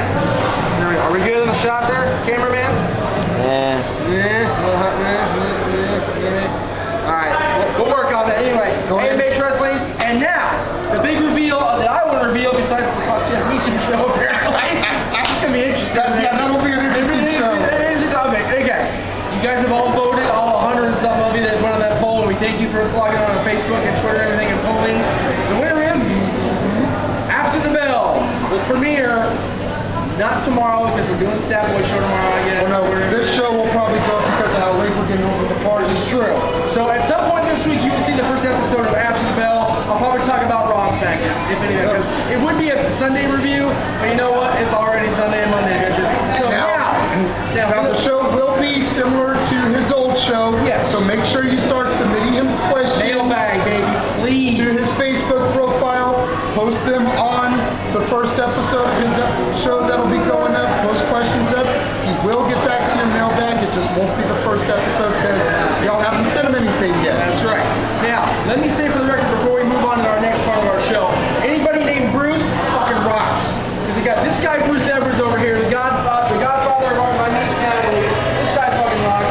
The guy behind the camera tonight, Bruce Kraft, got us into SummerSlam tonight. Helped us out. But we're gonna move with Bruce to our.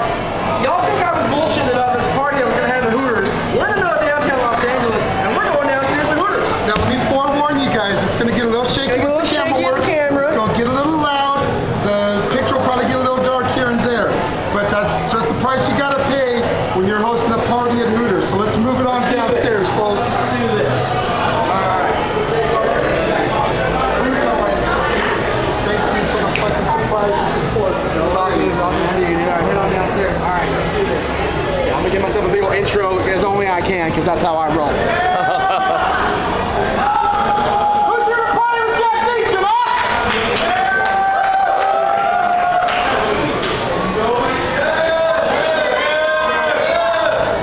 AMH boys, AMH boys are in the house. They'll be in front row at Raw tomorrow, baby. Oh, check us out. That's right. You know what? I'm gonna spin this shit just because Alberto's belt now. Alberto Del Rio, but you already. That's right here now. All right. The show is not for kids. We got kids supporting the show. I love it. All right.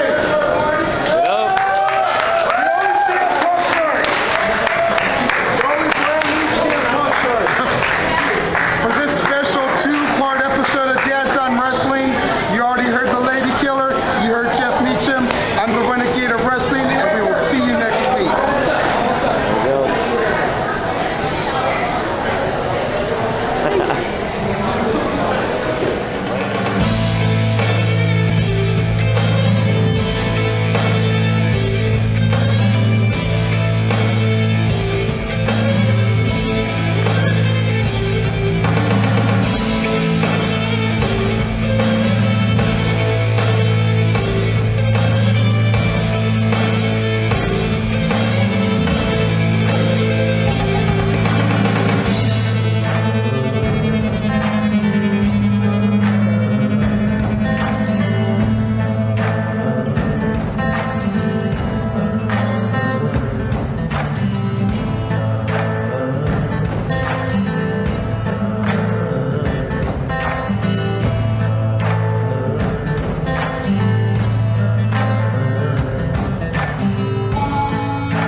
And now, preview time.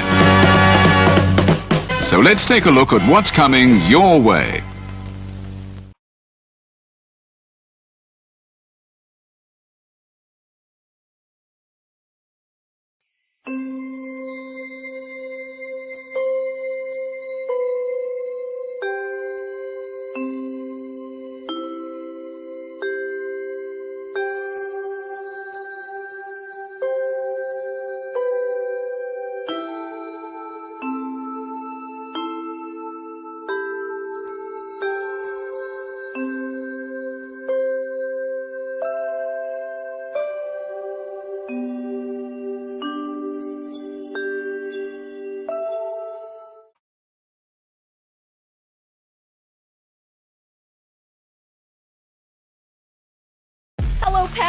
Alyssa Marino here, and as a friend of Parker Kane Promotions, I am super excited to share the awesomeness that they've got in store for you this November at WrestleCade. You'll be seeing the world-traveling Capital Championship Wrestling Global Fighting Champ Rebecca J. Scott, a rising star who's been featured on Ladies Night Out, MCW, and more, the stunner Emily J., an internationally traveled talent who you've seen on NXT UK and Stardom, Angel of the Ring Zaya Brookside, and NWA World Women's Tag Team Champion Chicago's sweetheart Missa Kate will also be appearing live. It's all going down WrestleCade weekend in Winston-Salem, North Carolina. You can catch these stars brought to you by Parker Kane Promotions on Saturday, November 25th from 10 a.m. to 3 p.m. And be sure to stick around for Ladies Night Out the following day on Sunday, November 26th. You can get your WrestleCade weekend tickets at WrestleCade.com.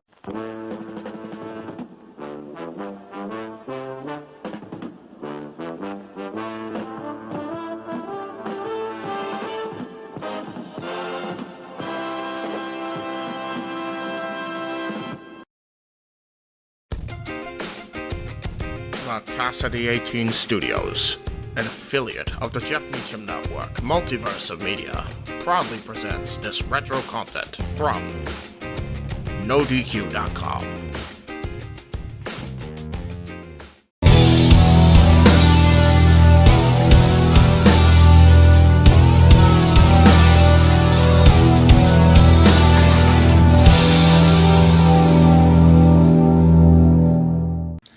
NoDQ Galaxy, we are back with another edition of the NoDQ Review, and this one is number 38. And as you can see, the ever-changing panel, that's right, I get to choose who's on. I ask Aaron Riff, we pick the best panel for the best topics.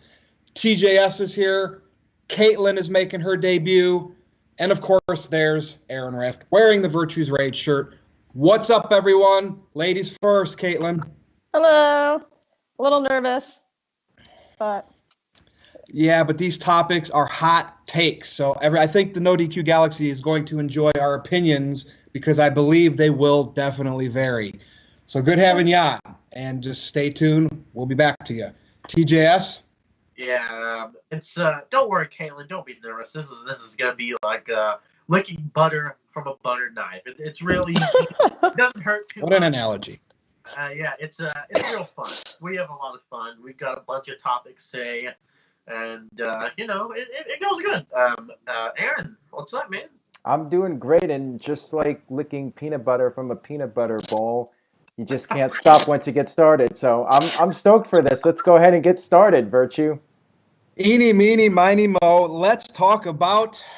Wait a minute. Ronda Rousey. What is TJS drinking? It's water. Yeah, water. Okay. Are you pouring it into the back of the toilet? No, I poured it into another water. Okay. All right. All right, we're going to talk about Ronda Rousey first. She cut a promo on Raw. And Big G, I wish he was on the show because he was saying he loved it and it was great. And I don't know what your takes are. I was watching it. I see her very slow progression. She still comes across nervous. Nothing wrong with that. It does feel a little organic. But what I noticed, and maybe it was just me, I think Stephanie is training her how to cut promos because I saw the Stephanie McMahon in her come out, the facial features, I'm really nice, but then I'm going to scrunch my nose and get it. I wasn't a big fan of this. And if you're going to have Survivor Series come up and you're going to start this cross-brand show with feud with Becky, you have to be a little more interesting than just being the baddest bee on the planet. Can I say the full word, Aaron, on this? Sure, the baddest bitch on the planet. So here's how I wrote this down. Is Ronda coming across like Stephanie McMahon in her promos? And then how is Becky's promos in comparison? So because we're talking about two ladies, Caitlin, I will start with you. Opinions on these promos. I did not like Ronda's. Work in progress. Becky is nailing it. Go ahead. Well, I definitely agree about Becky. But as far as Ronda, I felt like, I agree with you with slow progression. I think she's gotten better over time with her promos, but this one, actually, I didn't like that much. And the reason I know I didn't like it that much is because I was getting distracted while she was talking. So it wasn't captivating me 100%. As far as if she's like Stephanie in them, that I didn't really catch on to. Watch it again. I watch a Stephanie promo or two, and then go watch that. And maybe I've watched so many of them. I just got that vibe, almost as if Stephanie's maybe training her, teaching her backstage how to cut promos.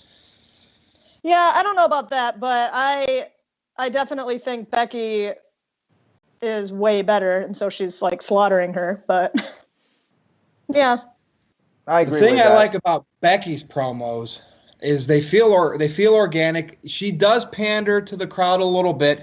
I wish she didn't do that at all because they're behind her. She's supposed to be a heel. So there's times in her promos where she does, but she licks her lips, and to me that means you enjoy what you're saying. So Aaron, any thoughts on these two ladies and their promos? Well, I agree with Caitlin when it comes to Becky versus Ronda. Yeah, Becky's the best in WWE right now as far as I'm concerned. I think Ronda is definitely showing improvement, though, and I don't know about the Stephanie comparison. I really don't see it, but maybe with the facial expressions a little bit. I don't know. Maybe TGS has an opinion on it.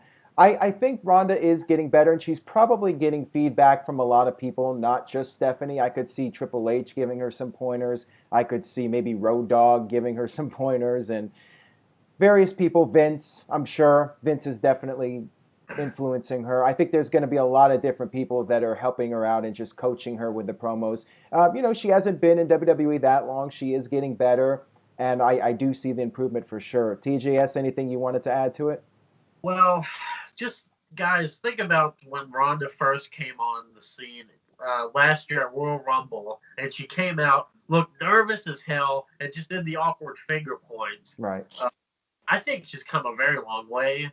And I actually understand where Virtue's coming from with the Stephanie thing, because she starts talking like she's like, oh, hey, everybody. And she's all smiles when she gets down in the ring. And if you think about like when Stephanie gets pissed, she's like, and she does like I see what Virtue's talking about. And it wouldn't surprise me if Stephanie was like, well, I'm going to teach Ronda how to do promos so I could say that I trained Ronda Rousey. Like, I mean, it wouldn't shock me. And I think the difference is between Becky and Ronda, it's two different promo styles. You have Becky, who talks about being overlooked for so long and is now the best in the world. Not Shane, but is now the best in the world, compared to Ronda, who has been regarded as like the best MMA fighter in the world, and now she's just trying to tell you how much of a badass she is. Becky's just saying like, hey, I'm also a badass, and people, never believed me, but now look at me. I'm at the top of the division. So she's the man. Yes. Yeah. Yeah. We have evolution, and now we have a woman calling herself the man. 2018. 2018. Gimmicks. But I think that it's going to be a hell of a match, and I think that Becky has been better with the promos, but Ronda has been very good too. I've really enjoyed her delivery. I don't really care much for the cheap bitch pop, though. It's kind of annoying, but played out maybe. Yeah, definitely. So now, do you have a problem with Becky being called the man? Because I think it's pretty awesome. I like the shirt, I like the moniker, and I think she's getting more over as a result of it. So I want to hear your thoughts on that, because I know you were a bit critical of it, and you actually said you fell asleep during my live review, so I need an explanation for that too. Here's the thing. To quote Jeff Meacham, it doesn't make sense for her to call herself the man because she's a woman, number one. That's what's funny about it. But she's supposed to be a serious character. She's putting herself on the level of the men, saying, hey, I'm as good as them, I'm the man. But there's not going to be any... Look, the thing is that this isn't going to lead to anything. Like, I could see Ronda Rousey maybe facing a man down the line, but if Becky gets in the ring with a guy, I don't know. She's not going to get in the ring with a guy. It's her moniker, her way of saying, hey, I'm the best, I'm better than everybody, that kind of thing. It's cool. So she's just... I get what you were saying, Aaron, about the whole, to be the man, you got to beat the man. But Charlotte, well, I guess you could say that Charlotte is a man, but... Whoa! All right, there go the thumbs down. There are a lot of Charlotte supporters and fans out there. By the way, I'm one of them. Charlotte's a good wrestler and everything, but great. Yeah, she's probably the best in the company when it comes to in-ring, other than Becky. Yeah. But I don't know. I guess I can see where they're going with the whole "I'm the man" thing.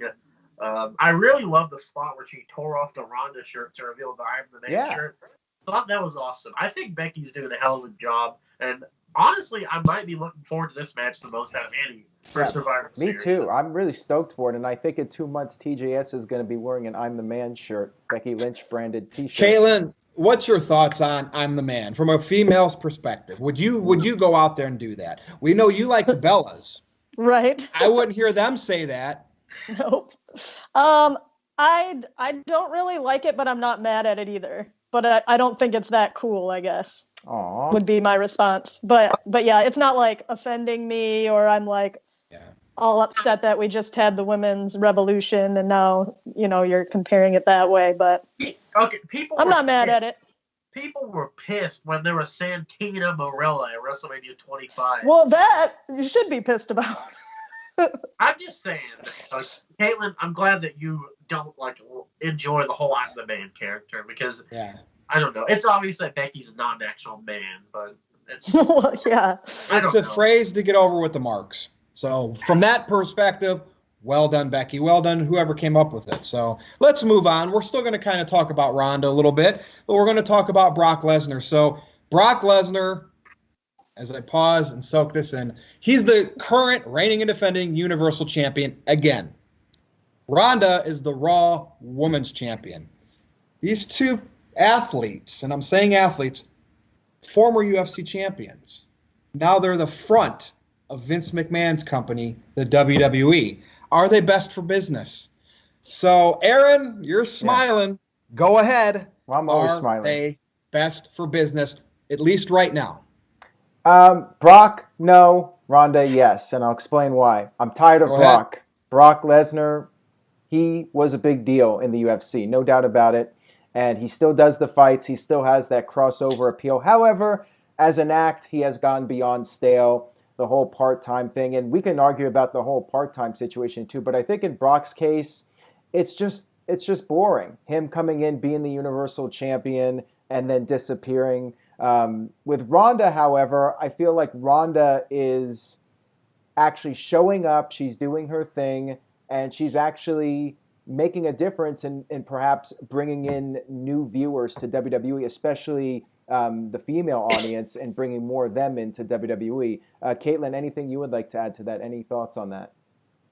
Well, you pretty much said what I think, but I definitely see Ronda progressing in both the ring and mic skills and stuff over time. So I'm fine with her being the champion right now. I know some people have a problem with they gave it to her too soon or whatnot. Right. I think it's good. I think that she does bring people in, and other people who might not be looking at WWE do because of her. They want to see what she's doing, I think. Right. She's got that mainstream appeal, and Brock does too, but we've already seen everything from Brock. I mean, what do you think about the idea of the part-timers coming in and winning the titles like Brock, and what's your general thought process on that with the part-timers? Well, I think it's fine if they stay there and show up with the title. Right. I don't like when they just kind of go off and disappear for weeks and weeks and then resurface again later on. So I don't have a problem with people deciding or WWE deciding that they want them to work for a certain period of time and then they go away for a little bit and come back.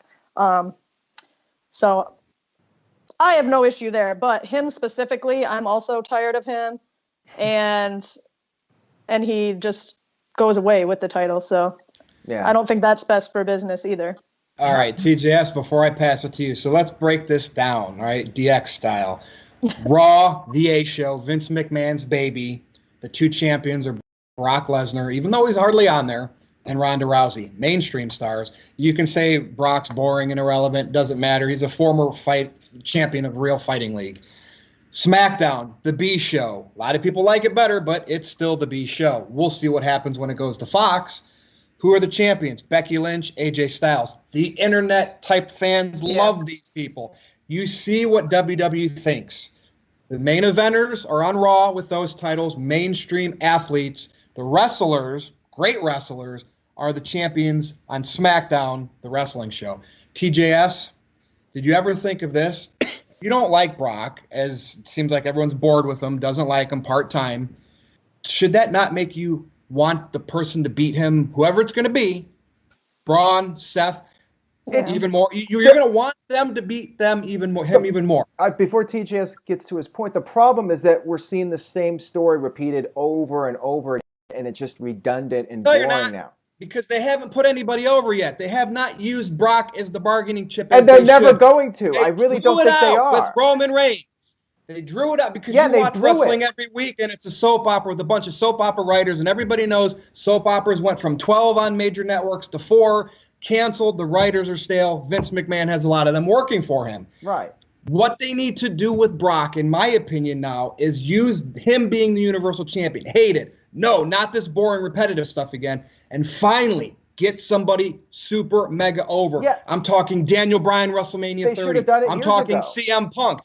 So you've given up. There's always hope, bro. Unless you just want to complain week after week. It seems like you're settling that they're going to continue to do the same thing because you want to complain. Because I know the company. I don't have any faith in them. I'm giving hope that they're going to use Brock now as a bargaining chip to finally get someone else over. Well, TJS. I'm not going to hold my breath on that one. Short-term stability.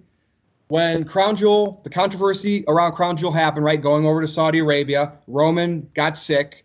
That stock plummeted into the 60s. Brock wins the Universal title. Crown Jewel's over. It's back up into the mid-70s as we film this. I'm just saying. You're using stock to try to justify this. Absolutely.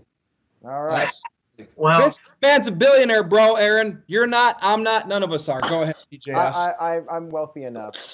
Here's the thing. Sure. So. Wealth isn't about money, my friend. Just saying. Okay. Look. I take Brock, money out of anything. Brock is definitely a draw. Despite us thinking that he's boring or whatever, it's like you said, he has the mainstream appeal. He gets you the numbers. And the thing is, and also Roman Reigns was very over to the casuals. Now that Reigns is gone, it's like Virtue said, they kind of need another major star. And they don't have that right now, which should have been Braun. I wanted Braun to go over, but I can understand that I think maybe, God, I hope, that they're going to have Braun chase Brock and then have Braun win big on a huge stage like Rumble or WrestleMania. He's already lost twice. By the time he wins, nobody's going to care. I know. That's what I'm worried about. But look how protected that Braun was in this Crown Jewel match. 5 F5s. Do you remember how many it took to beat Undertaker? 3. Yeah. So it was a crappy match, though. Yeah, it was. It was a bad match, but at least WWE hasn't completely buried Braun. And I think that Ronda is definitely best for business. She is doing a great job. And as far as the part-timing goes, I'll say there's 2 different types of part-timers. There's the Chris Jericho type, right, and there's the Undertaker type, where they show up, wrestle one match, and they're gone. I don't like the idea of the champion being a part-timer, but then again, it used to feel special, like when Brock was a champion, like 2015. Like I was like, oh, this is cool. He beat John Cena like 16 suplexes. Well, like this is really cool. But Brock was a hero back then, right? Because people were sick of Cena. Because that was when they should have done it. If they had Brock lose to Roman at WrestleMania 31, which actually I'm glad Rollins won, but they could have done a rematch and had Roman beat him and then be done with it, and then maybe turn Brock babyface or have Heyman turn against him. Just change it up. This whole thing of him being the Universal Champion, it's just a repeating cycle. We've seen it. This fans, is like the third no matter time who now. the champion is, fans will get sick of him over time, even if it was Daniel Bryan, because they don't like being told this is your guy you got to like. They always like the person that's rising up the ranks. So anybody that's in the top spot, and I would even say CM Punk, Daniel Bryan, AJ Styles, fans will grow to hate all of them because they want the up-and-comer. Except they want for the Becky. next guy. I don't see people turning on Becky. But she's still on the B show. Becky just turns them on. No, who I like Brock Becky. now, We'll see. Who's going to beat Brock now that hasn't already lost to him? Good point. Probably Strowman, but But he's lost twice, like you said, Aaron, so Yeah. no one's really care. It's just, I mean, unless they do a gimmick match, like a cage match or something, which, I mean, we've seen that 1,000 times. Not between those two, but... They'll just rinse, wash, and repeat. What they should do is put some damn stakes on Survivor Series and make it a title for title. And let AJ win. Let AJ carry both of those titles and bounce from both shows, at least for now. Oh, wait, no, they're not going to do that, but they should. Survivor Series has no stakes. So that's why it's so boring. That's why, Brock and AJ, just another match, a rematch from last year. Put some stakes on the line. Put these titles on the line. Brock's going to win, of course. We already know. So anyway, I think that somebody could get super over. Like Seth Rollins is already over, but he could get that megastar status if they let him be the guy to take that title. Those fans would eat it up. That's really all I'm saying. Use Brock as this bargaining chip. Unfortunately, Vince McMahon likes to have his guys stay there. Roman, Brock. So to be continued. Let's go and talk a little about Hogan. Now, last time we talked about Hulk Hogan on this show, oh boy, some people didn't like it. But the fact is, he's back in WWE. They did it at Crown Jewel. He just came out and cut a promo. I'm back, brother. I just want to know everyone's thoughts. Is he just going to be an ambassador going forward with just maybe these pay-per-view appearances? What do you think, Caitlin? What should they do with Hogan going forward? Is the stigma of his racial slurs finally kind of at least under the rug? I don't know. I mean, I still see a lot of people commenting about it on Twitter and stuff. So I don't think it's under the rug as far as fans are concerned. I think the company may think it is. As far as what to do with him, though, I don't know. I'm like, first of all, everything at Crown Jewel felt so meh that like it was kind of hard to tell what I really thought of him being back. Just everything was just meh. So anyway, but I don't really want to see him like in a lot of the time capacity, I guess. I think just kind of special appearances, show up, do kind of like introduction type thing, or also too, this is not really going with the question, but anytime they like have a host for something, it's like they come out at the beginning and they never are seen again. That's a great point, though. That's a great point. Why call them a host if they're only going to cut a 2-minute promo? Yeah. I mean, how difficult would it have been to just like do one backstage statement with him and like Ziggler or anybody in the tournament? Well, they did all those interviews backstage, like before the tournament matches. So maybe he could have been the one doing that or something. I guess maybe because Hogan's in such great shape now. He commented on Twitter about how he feels like he has to lose some weight because he could beat up everybody on the roster, or at least looks that way. Hollywood Hogan's coming I mean, back. if Hulk Hogan stands next to, say a Daniel Bryan, like Hogan's all big and jacked up and Bryan's like this little guy. So I can kind of get Hogan's point. Maybe that would have been a bad idea to have him backstage with all the other guys. But still, if he's going to be the guest host, they should have done something more with him than just have him show up. And it wasn't even that much of a promo. He just came out, and it was really just for the fans in Saudi Arabia. That's what it was, just to make them happy. They probably couldn't even really understand him because, I mean, I don't know how the English is over there, but I mean, I'm sure they get the whole, let me tell you something, brother, but I think they're just popping because it was Hogan. They popped for Shane over there. I mean, they did when that happened, even though the internet didn't. Well, we saw what happened in Manchester with Shane. Oh, yeah. I don't know. The Hogan thing is just, maybe, here's a thought, make him general manager of like 205 Live. If you want eyes on the product, do something like that. Okay, that's really bad because Hogan is like twice the size of all those 205 Live people. I mean, that I really would think Hogan could beat up all those guys, even at 65 years old. You got Drake Maverick in the gym right now, and well, I guess he's smaller than them. So. Yeah, I mean, Jake's a pretty, or did I just say Jake? Drake. Well, we know you meant Drake. Guy. Yeah. I mean, he's a pretty small guy to begin with, so it doesn't really matter if he's the general manager. But I mean, traditionally, like when I think of the general manager, I think of like a smaller, non-wrestler type of personality. He doesn't be like as big as the superstars, which is why it's weird that Baron Corbin is the general manager right now. Yeah, exactly. But he does a good job with that. And with Hogan, like the problem is he is very charismatic, and when he comes out, he does have that presence. So yeah, he'll tend to like overshadow pretty much everyone else, and it's kind of a shoot, brother. I mean. Yeah, you look at his comment, and he's kind of like just saying what's really on his mind, I think. You think we're going to get one more Hogan match? No. You don't think so you segued perfectly. So these older guys getting back into the ring. Now, Jericho's pulling it off in Japan, right? I saw that match he just had with Evil. he's so good at doing that. He tricks you into thinking it was a great match. It really, they called it in the ring. It was just but because his character is so cool, you're like, wow, what a great match. But in WWE, they can't capture that essence with their older guys. You really kind of, to a point, cringe. Kane's mask falling off, Triple H tearing his pec, Shawn almost botching a moonsault, which, by the way, Triple H got hurt early, with a lot of time left in that match. Shawn probably had to do a lot more than was originally planned. So for that, I give him credit. But the real question here is, does Triple H's injury that he suffered, needing surgery, does it just prove that it's time for some of these older guys to hang it up? Caitlin, what do you think? Well, so I was thinking about this, and I feel like people get like random injuries all the time. So I don't know if like the injury itself means that he should hang it up, but I do kind of think he should, because I think it's just getting to that point where he doesn't need to be taking a spot at every Mania, every like major pay-per-view. I don't know if like done forever, but like, I don't know. I mean, they're never done forever. That's the WWE retirement. He'll be back down the road.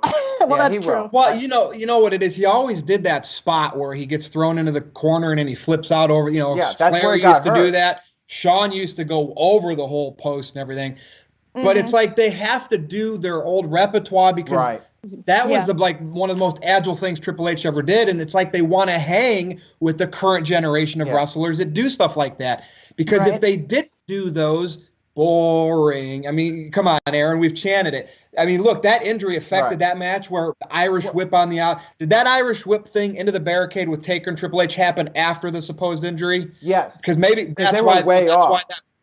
So, all right, who's next on this topic? Because it's just like it's right. I just wanted to say, to add to that, with Triple H, I feel like it should probably be it for him. And I think of it as like Sting coming back, doing that match with Rollins. Sting really had no business being in there, but he, like you said, Virtue, he's trying to hang with the young guys. He wants to keep going. He wants to keep doing the thing. He wants to stay in the business, but look what happened to him. And I feel like with Triple H, he's just going to be testing fate by coming back and getting involved when, I think it's nature telling him maybe it's time to step away. But yeah, like TJS said, I don't think it's happening. I think Triple H is definitely going to be back, probably missing WrestleMania, which I believe will be the first WrestleMania he misses, and I'm not the trivia expert. First WrestleMania he misses since 23, I believe, in Detroit, right, Caitlin? 23? I don't know. I don't have all the numbers memorized like you guys do. Phone a friend, dial a friend, Greg Cherry. I think it was 23, and I don't think he's missed a WrestleMania other than that. So, there you go. That sounds right. Aaron. 23 was Cena versus Michaels. Michaels. Cena versus Michaels. Yeah, that was Cena, Michaels, and then Batista, 24 Undertaker. Orton and Cena, right?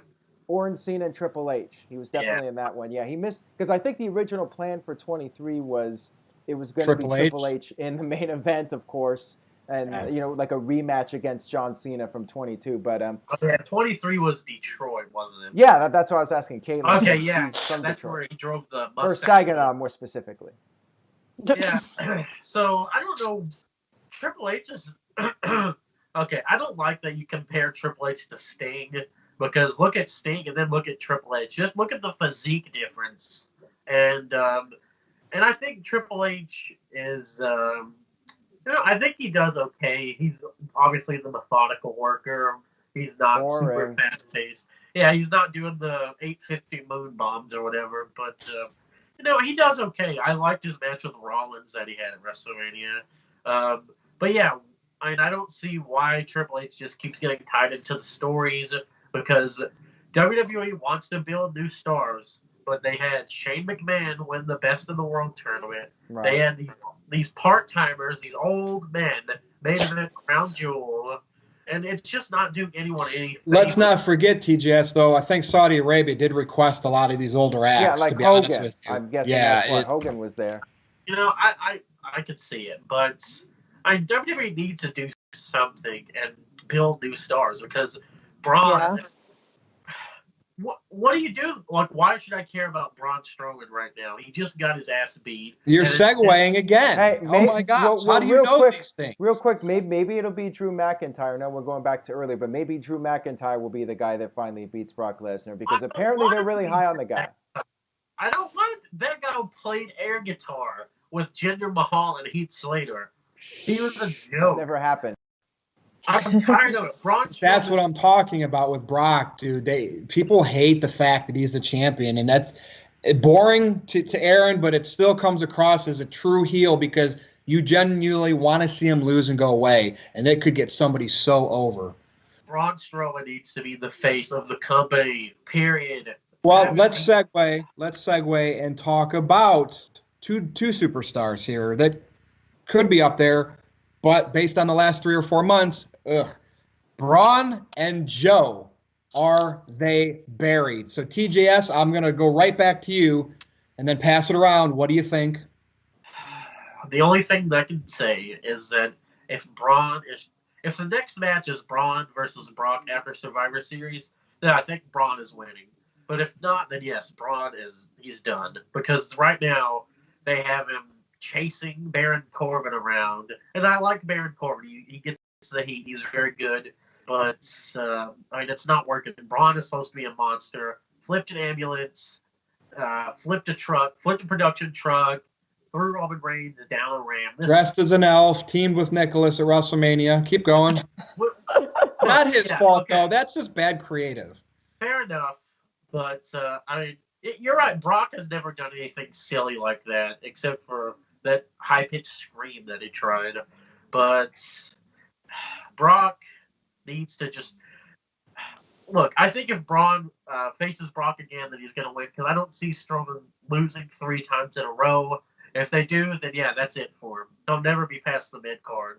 Now, as far as Joe goes, I think that there's still hope for Joe, and I think he only lost the match with AJ at Crown Jewel because Daniel wasn't going over there. So, and you had to have someone lose. You couldn't just have AJ not appear and not defend the title. And we saw Joe go over Hardy. So I think that there is hope for Joe, like I said, because he was handpicked by a co-captain of Team SmackDown Live. So, there's hope, I think. I hope he doesn't face AJ again, but maybe he wins the Rumble or something. Aaron, what do you think? Well, Joe, I think, is definitely cooled off quite a bit due to losing to AJ Styles a bunch of times. And, yeah, he is in this Survivor Series match. He did pick up the win over Jeff Hardy. But, yeah, I feel like he's losing too many key matches. He seems like that guy that always comes close but doesn't win the big one. And perhaps that was maybe due to CM Punk and that whole deal where WWE wants AJ Styles to beat the 434-day title reign. That's a problem. Yeah, I definitely see that. Maybe Joe would have won if it wasn't for that. Who knows? Because it felt like maybe that was the right time a couple months ago for Joe to be the guy to beat him. So, yeah, maybe next year, maybe he goes to Raw. Maybe they change things up with him. And maybe there is hope for Joe. Strowman, yeah, I still think there's hope for him. But, yeah, I don't know where they're going with him at this point. Maybe Drew's going to get in the picture. Maybe Drew's going to face Strowman at TLC. I actually think that's the match. Maybe not. No, actually, I think it's Strowman versus Corbin that's being advertised now for TLC. So maybe it is going to be Drew McIntyre versus Brock Lesnar at some point. Do you remember, was it a SummerSlam where it was Brock versus Roman versus Strowman versus Joe? Was that? Yes. That was like, and everybody was like electric. Like, you didn't know because it was a Strowman's time. Was Joe going to win? Right. That's a hot Everyone, match. yeah, and they coast on by. What about Great Balls of Fire? Do you remember that Joe and Brock Yeah. match? I was so excited for that because Joe choked Brock out, and Joe was looking like a badass. Remember that thing Joe did with Heyman, like in the ring, Yeah. the promo in his ear? Like, Joe has the serious potential. I remember I was so excited that he went to SmackDown. At least Braun has been protected and losing. He kicked out of 5 F5s, got hit with the title. Joe is tapped out clean in the middle to AJ. Right. So How many did Roman kick out of at Mania? 5 or 6? I think it was like 7. I mean, it's just ridiculous. The fact that they're doing that at every pay-per-view now with Brock Lesnar, that the matches are getting boring too because they're just doing the same move over and over again. And they did it with Goldberg also. They did it with Reigns. They did it with Goldberg. The only Lesnar match that I've found entertaining over the past year is the match with AJ from last year's Survivor Series. That was. We're gonna get it again. Caitlin, Braun, Joe, buried. Thoughts? So basically for Joe, it's just this gut feeling. I feel like he's not buried because I keep still caring about him, even though he keeps losing. There's something that makes me watch and be like, yeah, he's still one of the like tough guys that I feel like could beat someone, even when they make him lose. I don't know why, but that's how I feel. Nothing wrong with that either. That's being a wrestling fan. People still care about Bobby Roode, and they say he's not buried. Well, him I still don't like care Bray about. Wyatt. I still like Bray Wyatt. Where is he at? Who? You know what I mean? Right. Yeah, exactly. But I like him. Why change? Right. But also too, I think with like Miz and Bryan, I don't know like how they're all factoring into the main event picture. So like he might be getting pushed down further. Yeah. I feel like. And then with Strowman, for whatever reason, him I lost caring about. I'm just like, okay, you've pushed this on for way too long, and now the moment's gone for me. Yeah, I don't know why it's different for the two of them, but it is for me. Do you think maybe the heel turn hurt him? I feel like personally the heel turn made me lose interest in Strowman a little bit. I think did. that maybe wasn't it unexpected, but it wasn't a good unexpected. It was like, really? Why? Yeah. I mean, I wasn't really a big fan of that heel turn. And then, yeah, coming off the heel turn, we all pretty much thought, well, I don't think all of us, but I think we all thought, you know, Strowman would beat Lesnar and he would be the champion and Lesnar would go away. I did. But now it's looking like Lesnar's sticking around through WrestleMania. So maybe it is going to be Drew and Lesnar at WrestleMania. Maybe Virtue, you're right. They're gonna go with Drew as the guy to beat Brock Lesnar. TJS doesn't seem to be a big fan of this. Caitlin, do you think it's a good idea, or who would you have beat Brock Lesnar at this point? Well, actually, so earlier when you guys were talking, I was thinking Drew McIntyre before you said it, but I didn't interrupt. But you're allowed to on this show, by the way. I've noticed. Well, this is Caitlin's first time on here with us, so she's got to get. Have you ever seen? Trying to be polite. Yeah. Skip Bayless and Shannon Sharp, Undisputed. It's sports guys. We try to be like them. But anyway, go ahead.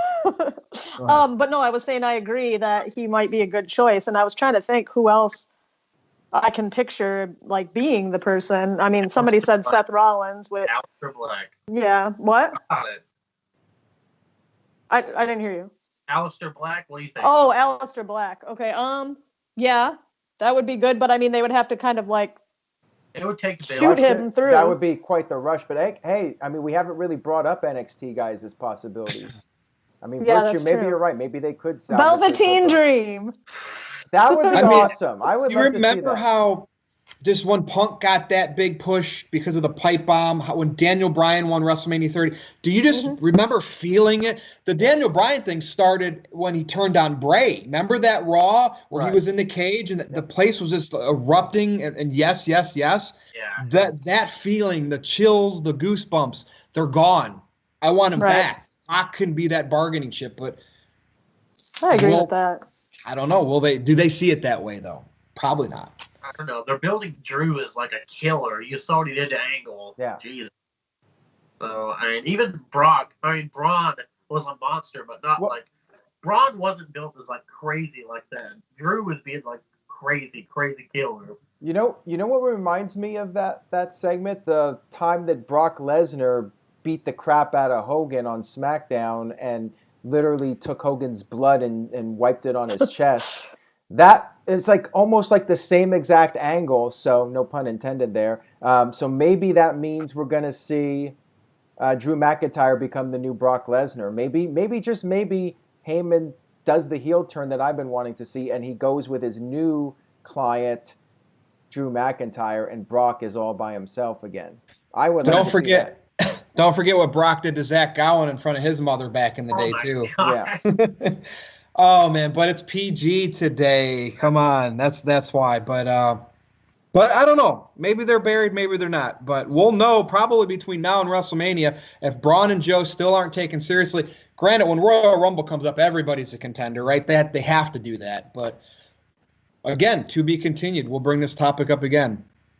All right, let's switch gears to something cool and positive, or maybe not. Caitlin, I'm going to start with you.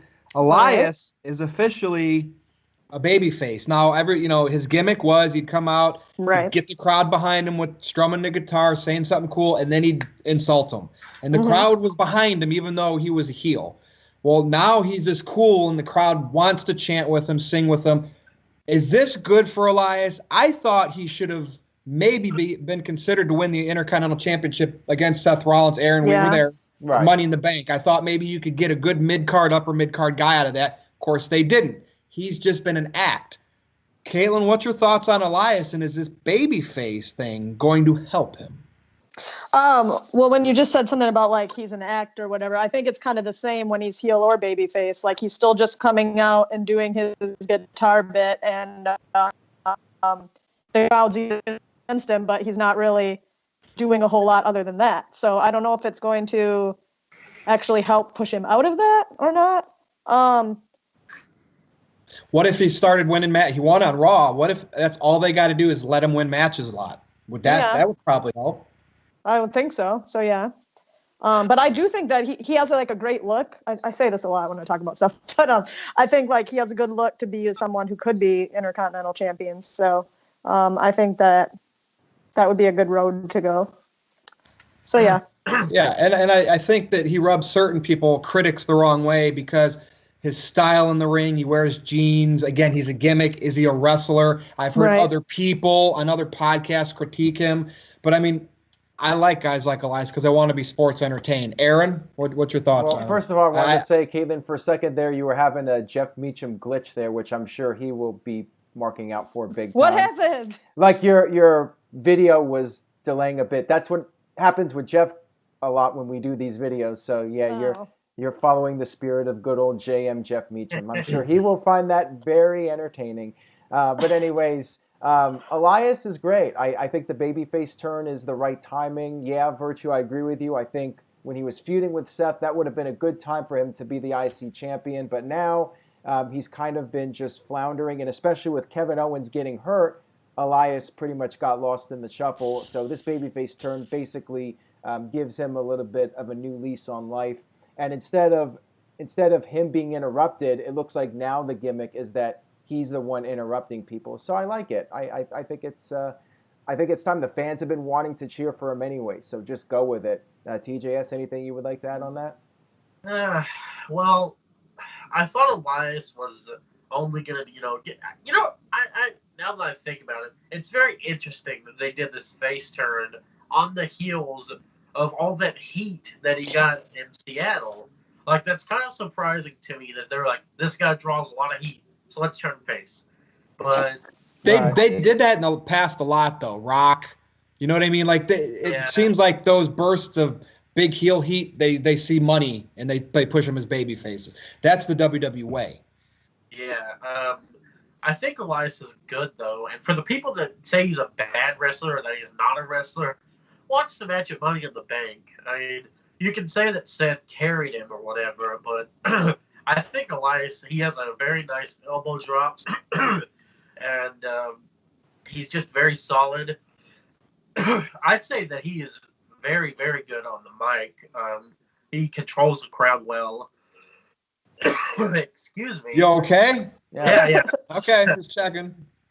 And, he did, like, I just think back to the CM Punk chants that he responded to where he was like, I can guarantee you that CM Punk's not going to interrupt me. It's just... He's witty. He's smart and he's witty. He works so well on the fly. Like, he responds well to the crowd. When he was a heel, he said, turn the lights back down. I don't want to look at these people.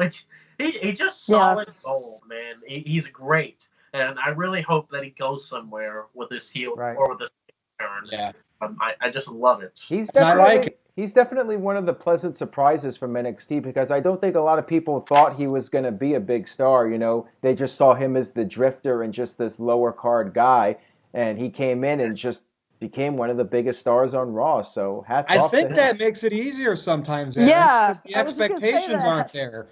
Good point. Like with Nakamura, everyone thought, oh, this guy's going to be a really big deal, and then, just didn't pan out all that well. Bobby Roode's another great example. Yeah. True. I've never even Everyone. That's a good point. Yeah, and Apollo Crews, big guy, big star. Oh, Tyler Breeze. We could talk about Apollo Crews in his latest push, the fact that he beat Jinder Mahal. What do you think about that, Virtue? Your boy Jinder. Well, I liked Jinder when they were pushing him because obviously when you're in the limelight and people are going against it, the heat that's drawn, we don't want you as champ. But Jinder, face it, other than that run, he's a career jobber. So really, we shouldn't be looking at him jobbing now as anything fascinating. It's just, why were you WWE champion? And if you did that, which they did, why didn't you do something with it? You know what I mean? If they're going to go all in, like Vince goes all in with Roman Reigns, why did they just do that experiment with Jinder for 6, 7 months, 8 months, whatever it was, and then turn him right back into the jobber? Yeah. That's where the big flaw, the big spotlight.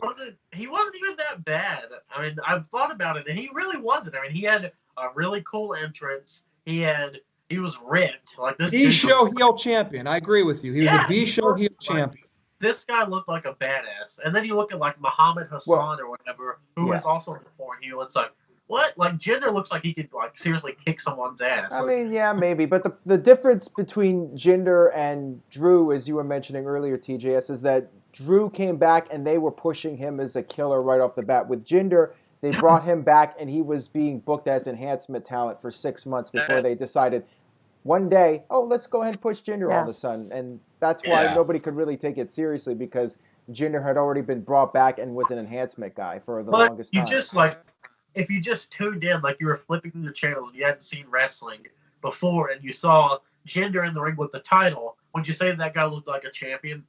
Yeah, I mean, he definitely has a physique, although now it's not quite as impressive. It did have the 80s feel, though. And really what rubs me the wrong way the most about Jinder being champion is it shortchanged Bray's run. They took the title off of Bray, gave it to Randy at Mania, because Vince had this plan to put it on Jinder. I mean, that's what makes me most angry about it. I would have liked to see Bray carry it for a little while and maybe become a character babyface where he was a dark, villainous guy all these times, and then he gets he wins the championship, and next thing you know, Bray's all of a sudden William Rotunda, but Bray Wyatt, and we get that, like Reigns coming out and announcing he has leukemia, and all of a sudden people are feeling for him. And again, that's a whole different set of can of worms, but you know what I mean. It's getting fans invested into these people for who they really are. Right. All right. Any further discussion on that? I will move on. Yeah, it's all about being passionate. We don't watch. You watch it because you want to like it, even though it's easy to say it sucks. You want to find good things about it. Absolutely. Let's go to the main event. It's time for the main event, and specifically, I think, because one of these wrestlers, he's the current Intercontinental Champion. With the in lieu of Roman being out with leukemia, these two guys really have the spotlight on them: Seth Rollins and Dean Ambrose. We haven't done the review for a couple of weeks. Dean turned that night that Roman announced he had leukemia, and this is it. But I feel like creative could really ruin this. This should be the hottest thing going on right now in WWE, and I want to know everybody's thoughts, because Dean's come back, different look, the boring, stale Dean that we had before, it's a little different. Rollins has gotten over by working long matches and getting the fans' respect and being the workhorse of WWE.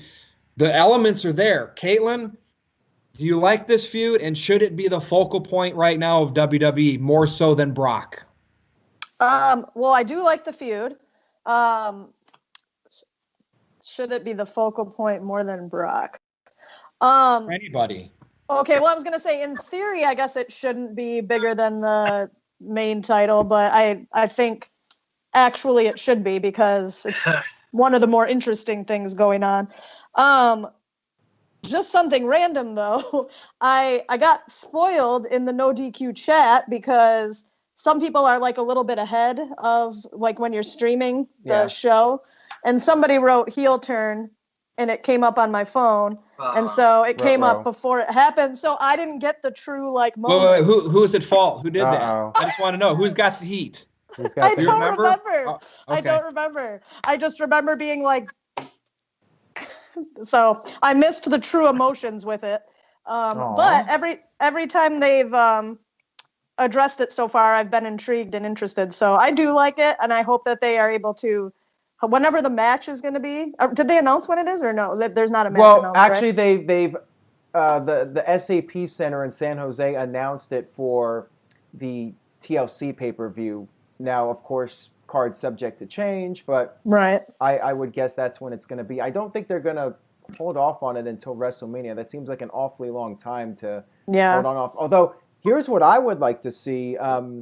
They could have their first match at TLC, and I'd like to say just do a regular match at TLC, but it's a themed pay-per-view. Another reason I don't like them. I would start off with a regular match, have the angle continue with the Royal Rumble. Like kind of like parallel Steve Austin and Bret Hart. Like the first match at TLC, maybe Rollins wins, but Ambrose just keeps coming at him, won't back away. Royal Rumble, Ambrose costs Rollins the match. You keep the feud hot going into February, March, and then you have the blow off of the feud at WrestleMania in a big stipulation match like Hell in a Cell. That's how I would do this feud if it was me. TJS, any thoughts you have on it? That would be great, but the problem is that the WrestleMania card is so crowded that I think it would get overshadowed. Well, it shouldn't. I mean, this is a hot feud. I mean, this was arguably the hottest heel turn in a very long time in WWE. One of the top heel turns ever in the company. So this should be... Especially the night they did it with that announcement from Roman. You know what I mean? It was like a double down. Yeah. I'll put it to you this way. I was not even looking at the screen when Dean turned heel because I was not expecting it. I was like, they won the title. Right. Whatever. I don't care. And then I hear like, oh, and then I look up and he's laid out Rollins. And I was like, wow. And I'll just say that Dean and Seth are doing an excellent job. Dean's facial expressions. Oh, man. Yeah. Like, he just looks so, like, he actually looks crazy now. Right. Like, he looks sociopathic. He was just like, yeah. And the whole time Seth was talking, he just didn't, like, it was just awesome. And this is what their first feud should have been. No J&J security. Do you remember, I don't know if you guys remember, but there was a point where Dean stole the Money in the Bank briefcase from Seth. And Seth opened the briefcase, and slime came out. He got slime. Well, I remember Dean Ambrose bringing hot dogs to the ring and squirting mustard at people or something. Do you guys remember that at all? I do. And because we're in the PG era, this is what I think right now. Like with this feud, to make it electric, to put it over the spotlight on it as bright as you can. Get Renee Young involved. Yes. Get her involved. Dean's so snapped and he's so out of it. She has to start awkwardly trying to, on live television, calm him down. And then set, you never know. She could take an inadvertent bump, set, again, I get it. It's the PG era, but man, that could make this angle hot. That's all I ask for. That's a personalized great idea, Virtue. If you think about it, they've already talked about it on commentary. I don't know if you've heard, but they're like, Renee, what can you tell us about Dean? She's like, I don't really know. So what if you have Dean just beating down Seth, and then Renee comes in there and tries to like break it up? She's like, Dean, calm down. And then what if he gives her the dirty deeds? That's the graphic. That's the picture for the show. Dean, Seth, and Renee Young. There you go. TJS, That's make perfect. I could make it. If Dean gave her the dirty deeds, he would just be like the biggest heel in the company. They don't have to go that far. I mean, we remember we talked about Ciampa and Gargano and getting Candice LeRae involved. They don't have to go that far. Renee's not a worker. Candice LeRae is. But, yeah, they could at least have her in there in the tense moments, like what's going to happen. Have Dean, like, bump her, like, not just, like, shoulder bump her, like, when he walks out. Knock her. Do something, because, I always thought that the Bludgeon Brothers, when they were feuding with the Usos, I think it's okay for women to take bumps, because it's not like we're promoting domestic violence. We're not saying, like, I'm not going to say. It look like an accident, like Stephanie always gets knocked through a table or something. It's an accident. I'm not saying, like, do the Stone Cold and Deborah. I'm just saying, like, just it's okay to take bumps for women, because aren't they all wrestlers? They're all wrestlers. And it's not, we know they're not, like, fighting each other. So it's okay to take bumps. Well, they used to make JR take bumps and stuff, and he was an announcer. That's what they do. And, especially with the women equality and everything, I think that if women took the bumps for the men, because we already see, like, if you watch Mixed Match Challenge, you see that the girls are in there beating up the guys all the time. So I just like compelling storylines, man. I think Renee involved with this could make it white hot. Like, who says that? Jeff Meacham? Somebody Yes, he does. White hot. But that's it. I mean, does anybody else want to add to this No DQ review, number 38? Any topics maybe of recent, the last week or two since we haven't done a show, that you want to get off your chest? If not, we'll wrap it up. We've had a good hour discussion here. I think this went really well. We don't want to go into Stephen Osborne time, right, TJS? Just kidding, Stephen. We love you, man. I love you, Stephen. Well, with that said, let's do plugs. Caitlin, we'll start with you since this is your first time on the review. I'm KLifefail on Twitter. Well, you also have a URL. You also have a URL. Oh. She'll get used to this. That's right. This is breaking the ice. NoDQ.com/Caitlin, everybody. Thank you. KAITLIN, right? Yeah. Correct. All right, yeah. Follow her there. And for myself, you can add me on Facebook at NoDQ.com/TJS. You know, like I said, every week I do the Facebook stuff. Follow me on Twitter at NoDQ_TJS. And also, NoDQ.com/shirts. We've got the Virtues Rage shirts that Aaron's got, the NoDQ Review shirts, and everyone has a shirt. It's great. We have the Black Friday sale coming up. Caitlin's got one on too. Yeah. Yeah. Oh, yeah. Yes, the Red, white, and blue. One of my favorites. Yeah. I'm not wearing one, but, you know, everything, it's all good there. And, you know, I also wanted to give a quick shout out to Kayfabe Candy Ass. Yes. Great guy.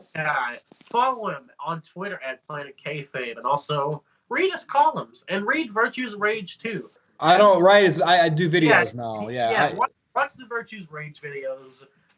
We're a big happy family here at #Team NoDQ. Absolutely. Team NoDQ is where it's at. And yeah, I would like to thank you guys for being on. I would like to thank Caitlin for being on for the first time here. And leave us your feedback. Let us know what you thought about the video. And just stay tuned to NoDQ.com for Survivor Series coverage. We got the meetup coming up. I wish the three of you could be with us in Los Angeles. I'm bummed about that. But maybe next year we're going to do something special. We'll have to wait and see. One day, maybe we'll get everybody together for like the ultimate NoDQ meetup. But in the meantime, we do have the LA meetup coming up. It is prior to Survivor Series in Los Angeles. I will be there. Jeff will be there. Cindy will be there. Interstate Kyle, so maybe Virtue's glad he's not going. Wait. You've given me enough heat with Interstate Kyle. He's the one that's just went off on all these road trips. Disappeared. I have nothing to do with that. I've been on videos with him before. Kyle is sending me a bunch of free McDonald's coupons because he works there, and he has a bunch of coupons. Then he's sending them to me because he's nice. Oh, well, there you go. Interstate Kyle is a great guy. So you guys can meet up with us there. It's Sunday, November 18th. Head over to NoDQ.com/LA to RSVP. And please RSVP if you are going to show up. You know, we don't want to have a bunch of unexpected people showing up. So please go over there and RSVP if you do intend on coming to the event. Virtue, that's all I got. Let's go ahead and wrap this bad boy up. Follow me on Twitter at NoDQ_Virtue. Go to my Facebook, NoDQ. Was that you that coughed, TJS? NoDQ.com/Virtue, lowercase v. And in case you haven't seen this on Twitter, go watch Wrestling Trivia Challenge because there's a tournament right now. And Jeff Meacham's in this tournament. And him and Greg Cherry, the PA sensation, they faced each other twice. Right. They're 1-1 against each other. But they made these weird rules, never to face each other again. Well, now Jeff's in this tournament. And I said, if Jeff wins this tournament, it has to be Jeff. Jeff only. Sorry, everybody else. I want to see the rubber match. If Jeff faces Greg again for the title, I am giving the winner of that match, only if it happens, $100. All right. Well, you know what, Virtue? That's not going to happen because I'm going to beat Jeff. I'm going to beat Scott coming up here soon on Wrestling Trivia Challenge, and then I'm coming for you, Jeff. Then I'm off the hook, and I save money. Thank you. Okay. But I'm putting it out there because that rubber match should happen. But that's all I got. So thank you, No DQ Galaxy, for watching the review. Number 38, You know we'll be back soon, so see you next time.